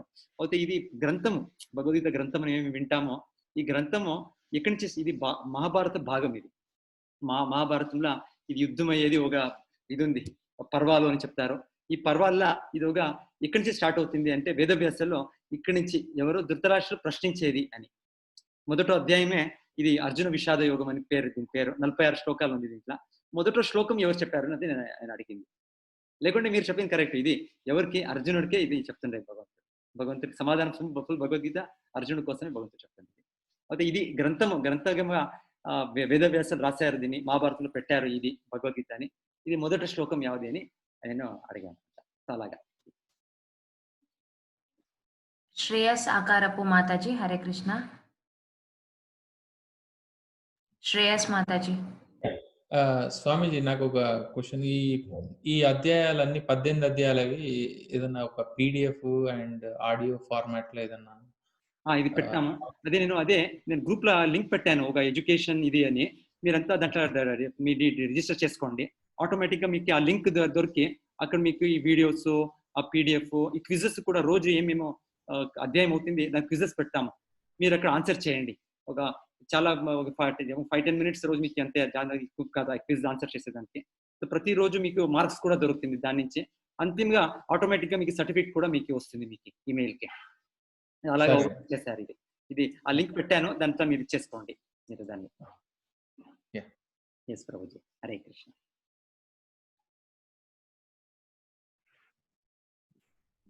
ప్రభు అంతే ప్రభు ఇంకా. ఓకే మాతాజీ. సో ఈరోజు ఎండ్ చేద్దామా మాతాజీ అలాగుంటే? ఎస్ ప్రభు. ఎస్ ప్రభుజీ. మీరందరూ హరే కృష్ణ మంత్రం జపించే షురు చేయండి. హరే కృష్ణ కృష్ణ కృష్ణ హరే హరే, హరే రామ రామ రామ హరే హరే. ఇంకేమైనా ప్రశ్న ఉందేమో మాతాజీ? శశి గారేమో ఆన్సర్ చేశారు లేదా? తీసుకోండి ప్రభు. నాకు కనిపించలేదు శశి ప్రభు. ఇంకా కొంతమంది ఉన్నారు మాతాజీ, మానస గారు, కిరణ్ మోకా వాళ్ళంతా. అవి స్టార్టింగ్ నుంచే ఉన్నాయి ప్రభు. ఓకే ప్రభు, వీళ్ళు అన్మ్యూట్, నో ప్రాబ్లం. శశి ప్రభు హరే కృష్ణ. శశి గారు అన్మ్యూట్ చేసుకోండి, మీరేం ప్రశ్న ఉంటే వింటాము. హలో, హరే కృష్ణ గురుజీ. మీరు హరే కృష్ణ కృష్ణ కృష్ణ హరే హరే, హరే రామ రామ రామ హరే హరే అని మంత్రం చెప్పుకోమన్నారు కదా. దాంట్లో మా బాబు, చిన్న బాబు, రామ అనే వర్డ్ ఎందుకు వచ్చింది, కృష్ణ అనే కదా చెప్పుకోవాలా, రామ అనే వర్డ్ ఎందుకు వచ్చింది అనే క్వశ్చన్ అడిగినాడు. నాకు సమాధానం ఏమి చెప్పేకి అర్థం కాలేదు. కృష్ణ రామ ఇద్దరు ఒక పురుషమే. భగవంతుడు అనంత నామాలు ఉన్నాయి, అనంత అవతారాలు ఉన్నాయి భగవంతుడిది. సో మేము భగవంతుడిని స్మరించాలి. సో ఇది మహామంత్రం అనేది వేదాల్లో ఇచ్చారు. ఇలాగా మేము కృష్ణుడికి ఉద్దేశించుతా భగవంతుడు హరే అంటే భగవంతుడి శక్తి. సో రాధారాణి కావచ్చు, లేకుంటే సీతాదేవి కావచ్చు, లేకుంటే లక్ష్మీదేవి కావచ్చు, భగవంతుడి శక్తి. భగవంతుడు వాళ్ళకి మేము సంబోధించేది, ఓ తల్లి నాకు మీ భగవంతుడ అనుగ్రహంకి, భగవంతుడు సేవకులా మన్ని వినియోగం చేయండి అని వాళ్ళకి ప్రార్థన చేస్తుండేది. హరే కృష్ణ అంటే మేము తల్లి ద్వారా మన తండ్రి భగవంతునికి సంబోధించి వాళ్ళ ఆశ్రయం పొందడానికి ఇది ప్రార్థన. Hare Krishna Mataji. Hare Krishna. Galaxy J6 Hare Krishna. Red MI Hare Krishna. Redmi Hare Krishna. మీరు అన్మ్యూట్ చేసుకుంటారు, వాళ్ళు అన్మ్యూట్ చేయాలా మాతాజీ? నేను ఇస్తున్నాను ప్రభు వాళ్ళకి ఆప్షన్ అన్మ్యూట్ చేసుకోవడానికి. వాళ్ళు చేసుకోలేకపోతున్నారు, ఇందాక ట్రై చేసింది ప్రభు ఇవన్నీ. లోకి మిరియల గారు అన్మ్యూట్ చేసుకోండి. లోకి మిరియల గారు మీకు ఒక ఆప్షన్ వస్తాయా అన్మ్యూట్? ఆయన మళ్ళీ మ్యూట్ చేసేసుకున్నారు ప్రభు. లోకి మిరియల గారు అన్మ్యూట్ చేసుకోండి. హాయ్ గురువు గారు. హరే కృష్ణ. యాక్చువల్లీ అదే సేమ్ ప్రశ్న ఇందాక అడిగారు కదా, అదే భగవద్గీత ఎప్పుడు అదే స్టార్ట్ అవడం. యాక్చువల్ గా యుద్ధము కృష్ణుడు అర్జునుడు క్వశ్చన్ రైజ్ చేసినప్పుడు కృష్ణుడు అడుగుతాడు కదా, అంటే ఈ యుద్ధం ఎందుకు చేయలేకపోతున్నావు అని. ఎప్పుడు భగవద్గీత అదే స్టార్ట్ అవుతుంది కదా అనుకున్నాను. అదే సేమ్ మీరు సమాధానం ఇచ్చేసారు. అదే ఫస్ట్ ధృతరాష్ట్ర అంటే స్వామిజీ, అంటే పర్వాలు అంటే యాక్చువల్ స్టార్ట్ అయ్యేది అప్పటి నుంచే కదా. ఈ మహాభారతం భాగం ఇది భగవద్గీత అనేది. సో ఈ మహాభారతం యుద్ధం అవ్వాలి, అవ్వే సమయానికి ఇప్పుడు వేదవ్యాసులు దీన్ని సపరేట్ చేశారు. ధృతరాష్ట్ర ప్రశ్న ఇచ్చి ఒకటి సపరేట్ పెట్టారు. అది ఆ కాన్వర్జేషన్ ఇది భగవద్గీత అని చెప్తాం. అంటే ధృతరాష్ట్రుడు వీళ్ళు అంటే యుద్ధానికి ముందే వీళ్ళు చెప్పుకుంటారా స్వామిజీ, లేదంటే యుద్ధం ముందే ఇది జరుగుతుంది. అంతిమంగా ఇప్పుడు అర్జునుడు మొదటి అధ్యాయంలో నేను యుద్ధం చేసేలే అని వాళ్ళు గాంధీ దీన్ని పక్కకి వదిలేస్తారు అర్జునుడు. అయితే లాస్ట్ గా కృష్ణుడు గీత విన్నాక నేను కరిష్యే వచనం తవ, నీ మాట వింటాను, నీ ఆదేశం నేను ఆచరించి నేను యుద్ధం చేస్తాను అని ఈ యుద్ధం స్టార్ట్ అవుతుంది దాని తర్వాత. సో అంటే ఫస్ట్ ధృతరాష్ట్రుడు వీళ్ళందరూ అనుకుంటారు ఇది ఇలా ఉందని, అంతేనా స్వామి?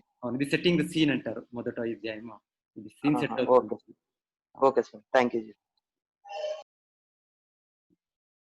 ఇది ఒక ఏకాదశి రోజు ఇది జరిగింది. ఇది ఇది యావది భగవద్గీత మహాభారత యుద్ధంతో స్టార్ట్ అయింది. మోక్షద ఏకాదశి అని చెప్తారు. నిన్న ఒక ఏకాదశి ఉండే, అలాగే నవంబర్ డిసెంబర్లో ఒక ఏకాదశి వస్తుంది. ఆ రోజు 5,000 సంవత్సరాల వెనకాలి ఇది మహాభారత దీంట్లో ఇచ్చారు, ఏ గ్రహంలో ఏ పొజిషన్ లో ఉంది అని ఇచ్చారు. దాన్ని క్యాల్కులేట్ చేస్తే లెక్కం చేస్తే ఎగ్జాక్ట్ గా 5,120 ఏమో చెప్తారు. ఆ ఇయర్స్ వెనకాలి ఇది అయ్యే ఒక ఇన్సిడెంట్. ఇది ఒక కల్పన కాదు, ఇదేమో ఒక స్టోరీ కాదు, ఎవరో రాశారు, ఒక ఇమాజినేషన్ కాదు. ఇది ఎగ్జాక్ట్ అంత సంవత్సరాల వెనకాలి జరిగిన నిజమైన ఇన్సిడెంట్స్. ప్రభు రామ సుబ్బారావు ప్రభు హరే కృష్ణ. హరే కృష్ణ రామ గారు చెప్పండి. హరే కృష్ణ స్వామి. హరే కృష్ణ. నా క్వశ్చన్ ఏంటంటే విరాట పర్వంలో అర్జునుడు అలవోకగా అందరినీ జయిస్తాడు కదా, అంటే మహారథులు అందరినీ, అర్జునుడు కూడా మహారథుడే, అటే మహారథులందరినీ జయిస్తాడు. హలో, చెప్తాను, వింటున్నాను, చెప్పండి. మరి అంత గొప్పవాడు కాబట్టే గీత సందేశాన్ని వినగలిగాడు.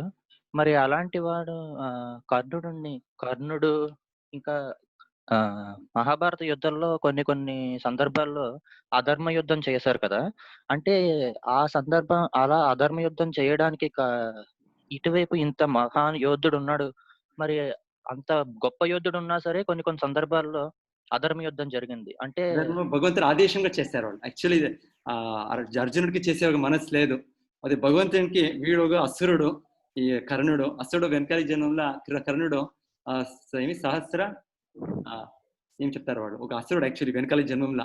ఈ జన్మంలో ఒక సూర్యుడు పుత్రుడిగా పుట్టాడు అంతే. సో అయితే ఈ ద్రౌపదికి కూడా వాళ్ళు వాళ్ళించినే ఆ వస్త్ర ఇది ఉంది.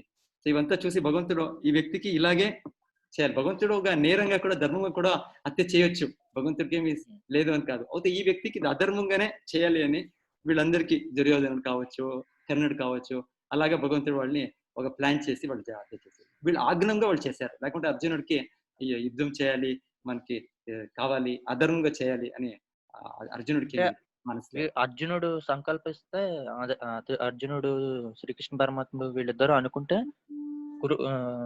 అటేపు కౌరవులందరినీ ఈజీగా ఓడించగలరు అంటారు. అది ఒక సెకండ్ భగవంతుడు యుద్ధం కావాలనేదే కాదు, భగవంతుడు అంత వాళ్ళ ఒక నిర్దేశించి అవుతుంది. అయితే ఒక వార్త చేశారు భగవంతుడు. మళ్ళీ వాళ్ళు అధర్మంగా ఉన్న వాళ్ళకి అధర్మంగానే వాళ్ళని హత్య చేశారు, చూపించారు భగవంతుడు. థ్యాంక్ యూ స్వామి. ఈశ్వరరావుజీ, హరే కృష్ణ. ప్రభు, చాట్ బాక్స్ లో ఒక క్వశ్చన్ ఉంది. బి సుబ్బారావు ప్రభు, I want to know why such a great warrior like Arjuna should get so sad to do the war. ఇది భగవంతుడు ఒక దీని నుంచి ఇచ్చా, భగవద్గీత చెప్పాలి అని భగవంతుడికి కావాల్సిండే. దానికి అర్జునుడికి వాళ్ళు భ్రాంతిలో పెట్టారంటే. యాక్చువల్లీ అర్జునుడికి భ్రాంతిలో సాధారణంగా రాదు. అర్జునుడు గొప్ప భక్తుడు, భగవంతుడు అంత ఆత్మీయుడు. ఈ భ్రాంతి అనేది శక్తి లేదు వాళ్ళకి. అయితే అర్జునుడు ద్వారా భగవద్గీత మేము చెప్పాలి అని భగవంతుడు ఇలాగా వాళ్ళకి భ్రాంతిగా చెప్పిస్తారు. భగవంతుడు ఏం కావాల్సి చేయొచ్చు, అర్జునుడికి అలాగా ఉత్తర భ్రాంతి చేస్తారు అంతే. ప్రభు వినయ్ వేముల ప్రభు, హరే కృష్ణ. అన్మ్యూట్ చేసుకోండి ప్రభు.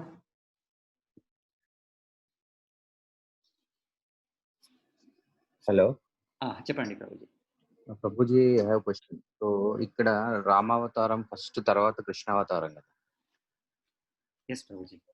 సో మన హరే రామ రామ రామ హరే హరే, హరే కృష్ణ కృష్ణ కృష్ణ హరే హరే అనాలి కదా, ముందు హరే కృష్ణ ఎందుకు అనాలి? సో పర్వాలేదు, మీరు అలా చెప్తేనో రామ పేరు ఫస్ట్ చెప్తే పర్వాలేదు. హరే రామ రామ రామ హరే హరే, హరే కృష్ణ కృష్ణ కృష్ణ కృష్ణ హరే హరే. ఇది చెప్తేనో, ఇది చెప్తూ యావత్ ఫస్ట్ యావత్ సెకండ్ అది కాదు, మన ధ్యానము.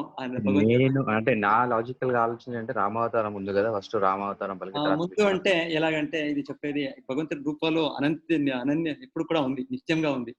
ఇది మనకి ఒక రోజు భగవంతుడు కృష్ణ అవతారం కనిపిస్తుంది, ఇంకొక రోజు రామ అవతారం కనిపిస్తుంది. ఇదంతా రూపాలు అనంతంగా నిత్య లీలలు ఇవంతా భగవంతుడిది. ఇది భగవంతుడు వైకుంఠ లోకంలో, గోలోకంలో నిత్యంగా జరుగుతుంది ఇవంతా. ఇక్కడ మనకి కొన్నప్పుడు భగవంతుడు త్రేతాయుగంలో వచ్చాడు, భగవంతుడు ద్వాపరయుగంలో వచ్చాడు అనిపిస్తుంది. ఇది కూడా ఒక సైకిల్. ఈ ద్వాపర ఇది అలాగే సీజన్స్ ఉంది, సమ్మర్, రైనీ, వింటర్ సీజన్ అని. ఇది జరుగుతూ ఉంటుంది, ఇది మళ్ళీ జరుగుతూ ఉంటుంది. అలాగా సత్య, త్రేత, ద్వాపర, కలియుగాని జరుగుతుంది. ఓకే. సో అంటే నా క్వశ్చన్ కున్న ఇది అంటే ఈ మన శ్లోకానికి ఏమన్నా రిలేషన్ ఉంటుందా అని నా డౌట్. నాకు మహామంత్రంకి లేదు, అలాగేం లేదు.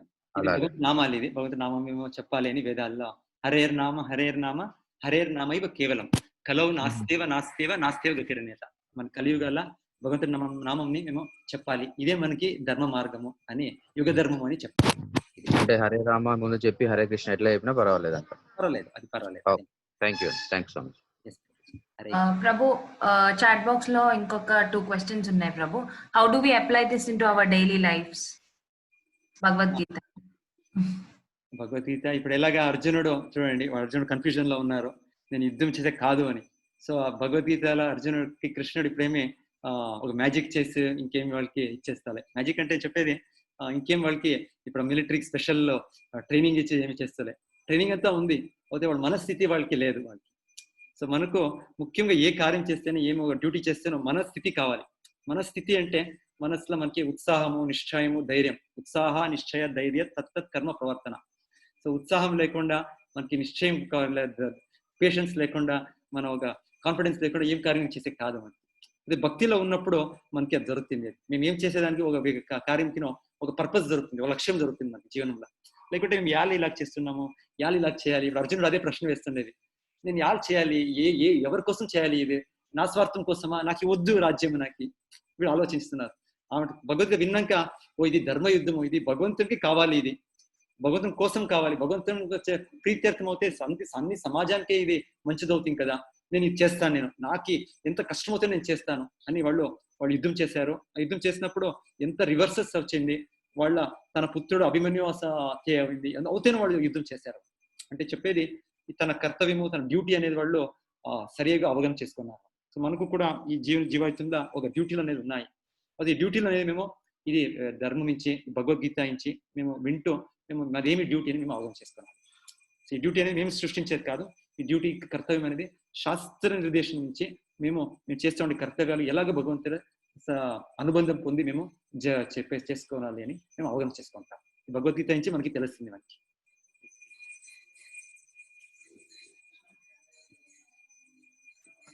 ప్రభు ఇంకొకటి చదువుతాను. హరే కృష్ణ ప్రభు. హరే కృష్ణ మాతాజీ.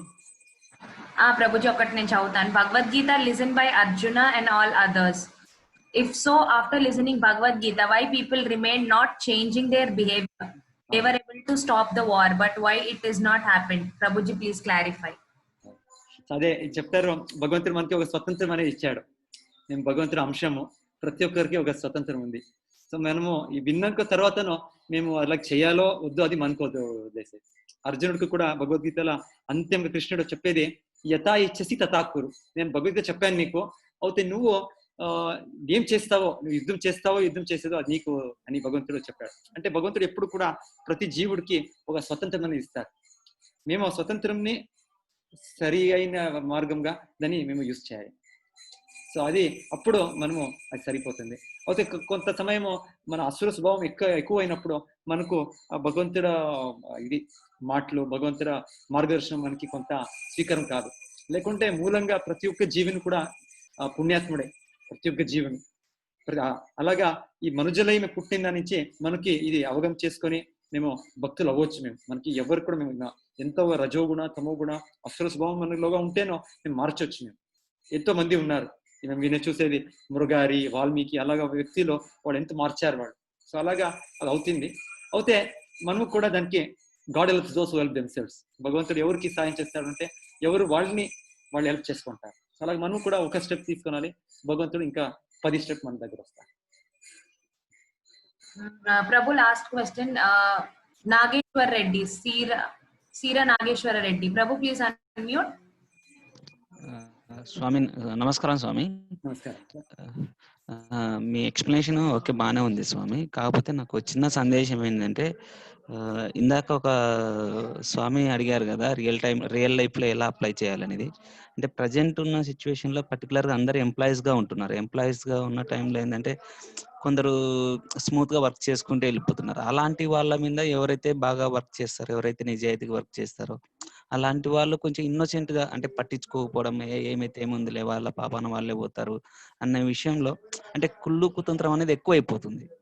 సో ఇప్పుడు ప్రజెంట్ ఎవరైతే కొంచెం ఎక్కువ హయ్యర్ పొజిషన్ లో ఉన్న వాళ్ళు, నేను వర్క్ చేసే ప్లేస్ లో దే ఆర్ వెరీ, అంటే ఎంత ఏం లేకపోవడము, వాళ్ళు ఎట్లా అంటే ఎవరు మంచిగా ఉన్నట్టు వాళ్ళతో వేరే వాళ్ళతో పని చేయించుకోవడం, వాళ్ళు చేయించుకున్నట్టు చెప్పుకోవడం. సో ఇలాంటి ప్రాబ్లమ్స్ ఎక్కువ ఫేస్ చేస్తున్నారు ఎవరైతే రియల్ గా నిజాయితీగా వర్క్ చేస్తున్నారో. ఈవెన్ విలేజెస్ లో కూడా చాలా పీపుల్ ఇదే ఫేస్ చేస్తున్నారు. అంటే వాళ్ళు వేసే, అంటే వాళ్ళు పడే కుట్రలకి వీళ్ళు రివర్స్ లో ఎదుర్కోలేకపోతున్నారు అన్నమాట. అలాంటి ప్రాబ్లమ్స్ ని ఎలా సాల్వ్ చేసుకోవాలి, అంటే స్మూత్ గా హ్యాండిల్ చేయడము అట్లా. అంటే ఈ భగవద్గీతలో రియల్ గా వచ్చే ప్రాబ్లమ్స్ ని, అంటే భగవద్గీతలో ఉన్న ప్రాబ్లమ్స్ ని, అంటే సమస్యల్ని అంటే ఇక్కడ ఉన్న మనం రియల్ లైఫ్ లో ఎలా కన్వర్ట్ చేసుకోవాలి? ఉంది, ఒకరికి ఒక ప్రాబ్లం ఉంది. సో మా జగత్లోనే ప్రాబ్లమ్స్ ఇది. భగవంతుడు చెప్తాడు, ఇది దుఃఖాలేమని చెప్తాడు. దుఃఖాలేమంటే ఈ దుఃఖం వస్తుంది, ఇది ఒక రకంగా ఇంకొక రకంగా వస్తుంది, ఇది అందరికీ వస్తుంది. ఇది రకంగా ఎవరు మీరు చెప్పినట్టు ఇంకొకరికి ఇచ్చేస్తారో వాళ్ళకి కూడా మళ్ళీ వస్తుంది. ఇప్పుడు చూడండి, ఈ దుర్యోధనుడు, ధృతరాష్ట్రుడు అంత ప్రాబ్లం ఇచ్చారు. ఎవరికి? అర్జున, వీళ్ళకి భీమా, అంత పాండుపుత్రులకి. అయితే అంతిమంగా వాళ్ళకి ఏమైంది? వాళ్ళకి అంతిమంగా వాళ్ళ నాశనం అయింది. సో భగవంతుడు చూస్తున్నారు, ప్రతి ఒక్కరికి భగవంతుడు సాక్షి ఉన్నాడు. ధర్మమే సత్యమేవ ధర్మమే కనాకి గెలుస్తుంది. అయితే ఈ కలియుగంలో చెప్తారు, ఇది కొంచెం ఇట్లా కప్పటము, కలహము, ఇది యుగం. ఇది ఈ సమయంలో కొంత ఇలాగా డిస్టర్బెన్స్ ఉన్నాయి. సో డిస్టర్బెన్స్ ఉన్నప్పుడు చెప్తారు, ఈ కలర్ దోష నిధే రాజా, దోషాల నిధి అంట. ఇది ప్రాబ్లమ్స్ అన్ని పక్క ప్రాబ్లమ్సే కనిపిస్తుందంట. ఎక్కడ చూస్తే ప్రాబ్లమ్సే చూస్తున్నాం. అందరు కూడా దోషాల్లో ఉంది. అందరిలాగా ఎవరు కూడా ఇలాగా ఒక మార్గదర్శకుడు, ఇది ఒక అంత సంపూర్ణంగా పరిశుద్ధుడు, ఇది శుద్ధుడు అని చాలా తగు కలియుగాల చూడాలి అంటే. అయితే చెప్తారు, కలియుగంలో మేము భగవంతుడి నామంని స్వీకరిస్తూ భగవంతుడి నామం జపం చేస్తూ మనకు ప్రతి ఒక్కరికి మన ప్రాబ్లమ్స్ భగవంతుడు మనకి మార్గదర్శనం ఇస్తారు. ఎలాగే ఇప్పుడు అర్జునుడికి భగవంతుడు వాళ్ళు సారథి అయ్యి మనకి మార్గదర్శనం ఇస్తున్నాడు, అలాగే మన జీవనంలోనూ భగవంతుడు మనకి మార్గదర్శనం ఇస్తాడు. ప్రతి ఒక్కరికి ఒక ప్రాబ్లం ఉంది, ఒక్కొక్క రకంగా ఉంది, 1000 రకంగా ఉంది ఇది. సో అది మనకి మేము చిన్న జీవులు, మనకి అది ప్రాబ్లం సాల్వ్ చేసేందుకు కాదు, మనకి సామర్థ్యం లేదు. మనకు అది భగవంతునికి సామర్థ్యం ఉంది, సర్వశక్తుడు భగవంతుడు. సో అలాగా మేము భగవంతుని ఆశ్రయం పొందుతాము. మళ్ళీ మనకి మన కర్తవ్యం ఎలా చేయాలి అని మనకి భగవంతుడు మనకి మార్గదర్శనం ఇస్తారు. ప్రతి ఒక్కరికి పరమాత్ముడు హృదయంలో పరమాత్ముడు ఉన్నాడు. మేము ఈ ఆత్ముడు దేహంలో ఉన్నాము, మన సమీపంగానే మన దగ్గరే భగవంతుడు ఉన్నాడు. సో భగవంతుడు మనకి మార్గదర్శనం ఇచ్చేకి సర్వశక్తుడు. సో మేము నమ్మాలి, మేము భగవంతుని ఆశ్రయం పొందాలి. ఆశ్రయం పొందే ద్వారా మనకి అవుతుంది. ఈ కలియుగంలో ఆశ్రయం పొందేది అంటే భగవంతుడు నామం చెప్పే ద్వారా మేము ఆశ్రయం పొందుతాం. మనం ఆశ్రయం పొందేదానికినో భగవంతుని స్మరించడానికి చాలా కష్టం కలియుగంలో. దానికి ఈ నామం ఇచ్చారు, హరేర్ నామ ఇవ కేవలం కలవు నాస్తేవ గతిరన్యత. ఈ ఒక మార్గము భగవంతుడు నామం చెప్పేది, కీర్తన చేసేది కావచ్చు, అంటే జపం చేసేది కావచ్చు. ఇలాగా మనము భగవంతుడిని ఆశ్రయం పొందేదానికి మనకి సాధ్యమై భగవంతుడు మార్గదర్శనం మనకి ప్రతి ఒక్కరికి దొరుకుతుంది. ఇది మేము భక్తి చేయాలి. భగవంతుడు భక్తి చేసినప్పుడు మనకి భగవంతుడు ఆశ్రయం దొరికితే మన ప్రాబ్లమ్స్ సాల్వ్ అవుతుంది. ఓకే సార్, థ్యాంక్ యూ స్వామీజీ. హరే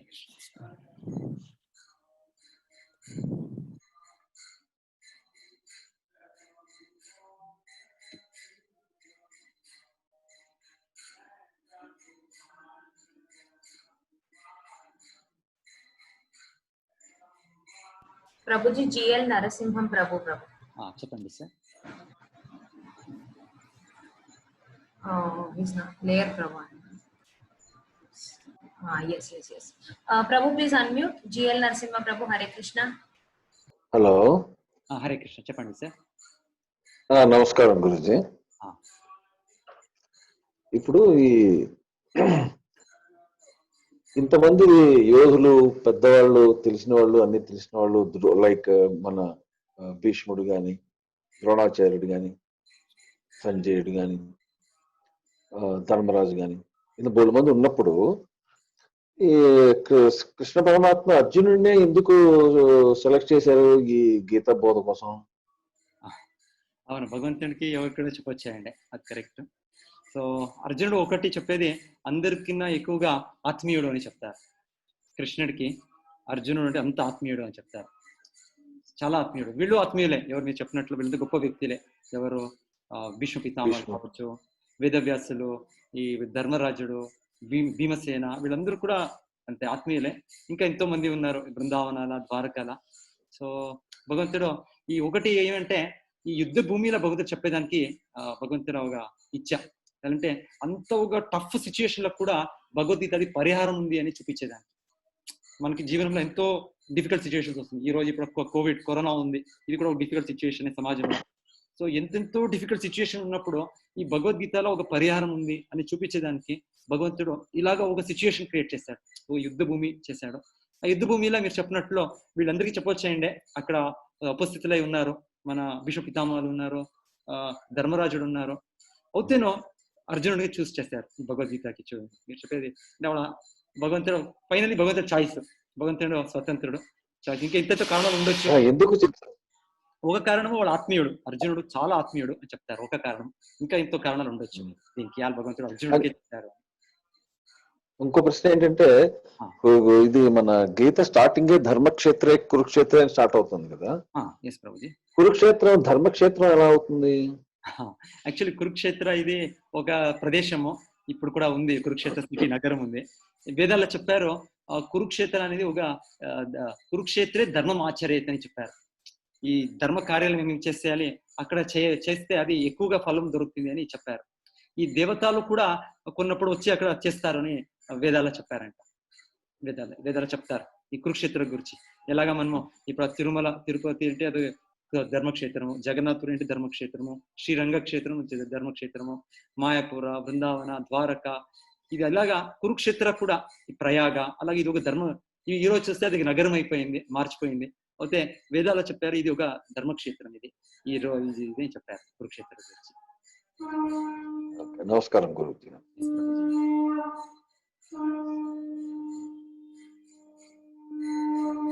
మీరు చెప్పింది ఇంకొకటి, ధర్మరాజుడు కూడా ఎలాగ ఇప్పుడు అర్జునుడు ఒక సందేహంలో వచ్చారు, నాకు ఈ యుద్ధం వద్దు, నాకు నా స్వార్థం కోసం ఎలా చేయాలని చెప్తున్నారు. అలాగే ధర్మరాజుడు యుద్ధం తర్వాత ఆలోచిస్తారు.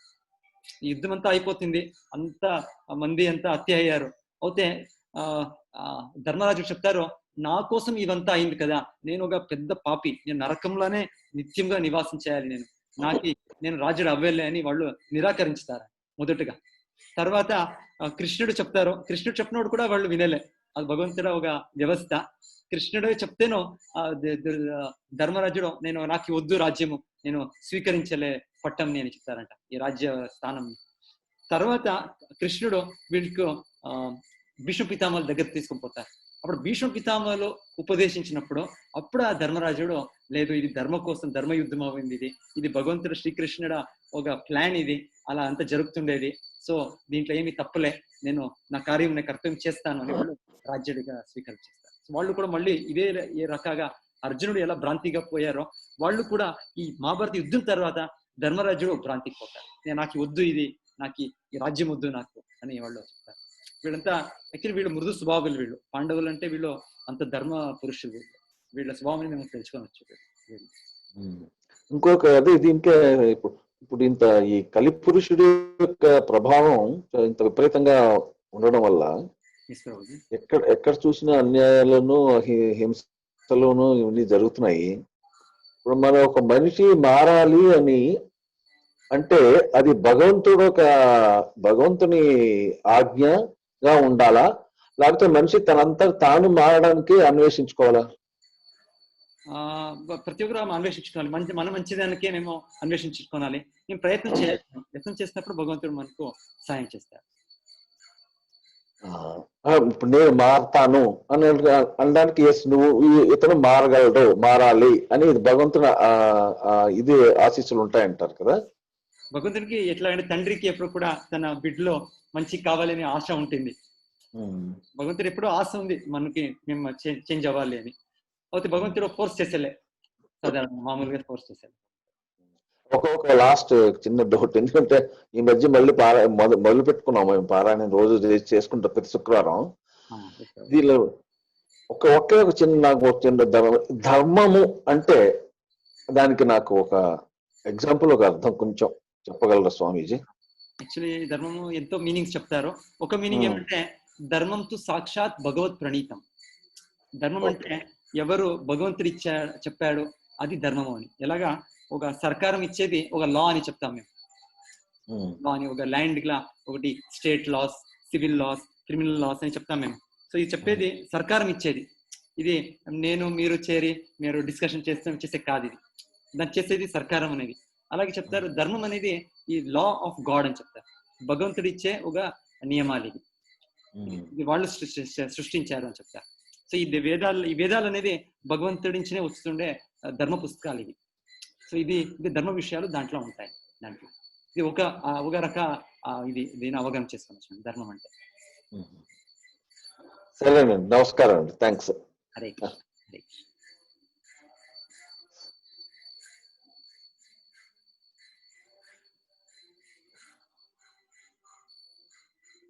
హలో, హరే కృష్ణ.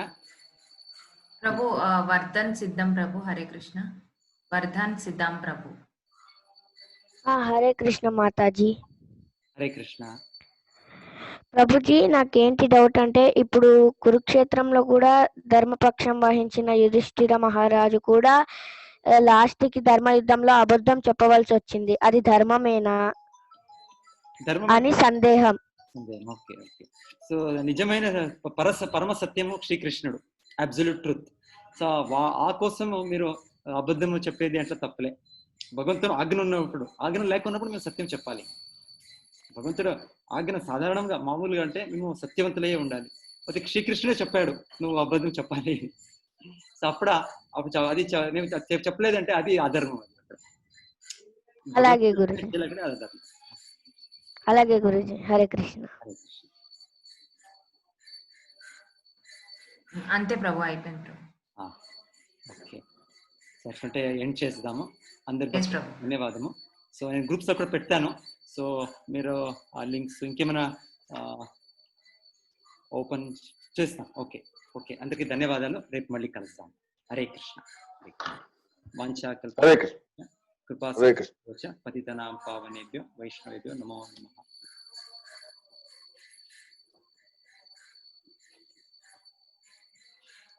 హరే కృష్ణ. హరే కృష్ణ. హరే కృష్ణ కృష్ణ కృష్ణ హరే హరే, హరే రామ రామ రామ హరే హరే, హరే కృష్ణ కృష్ణ.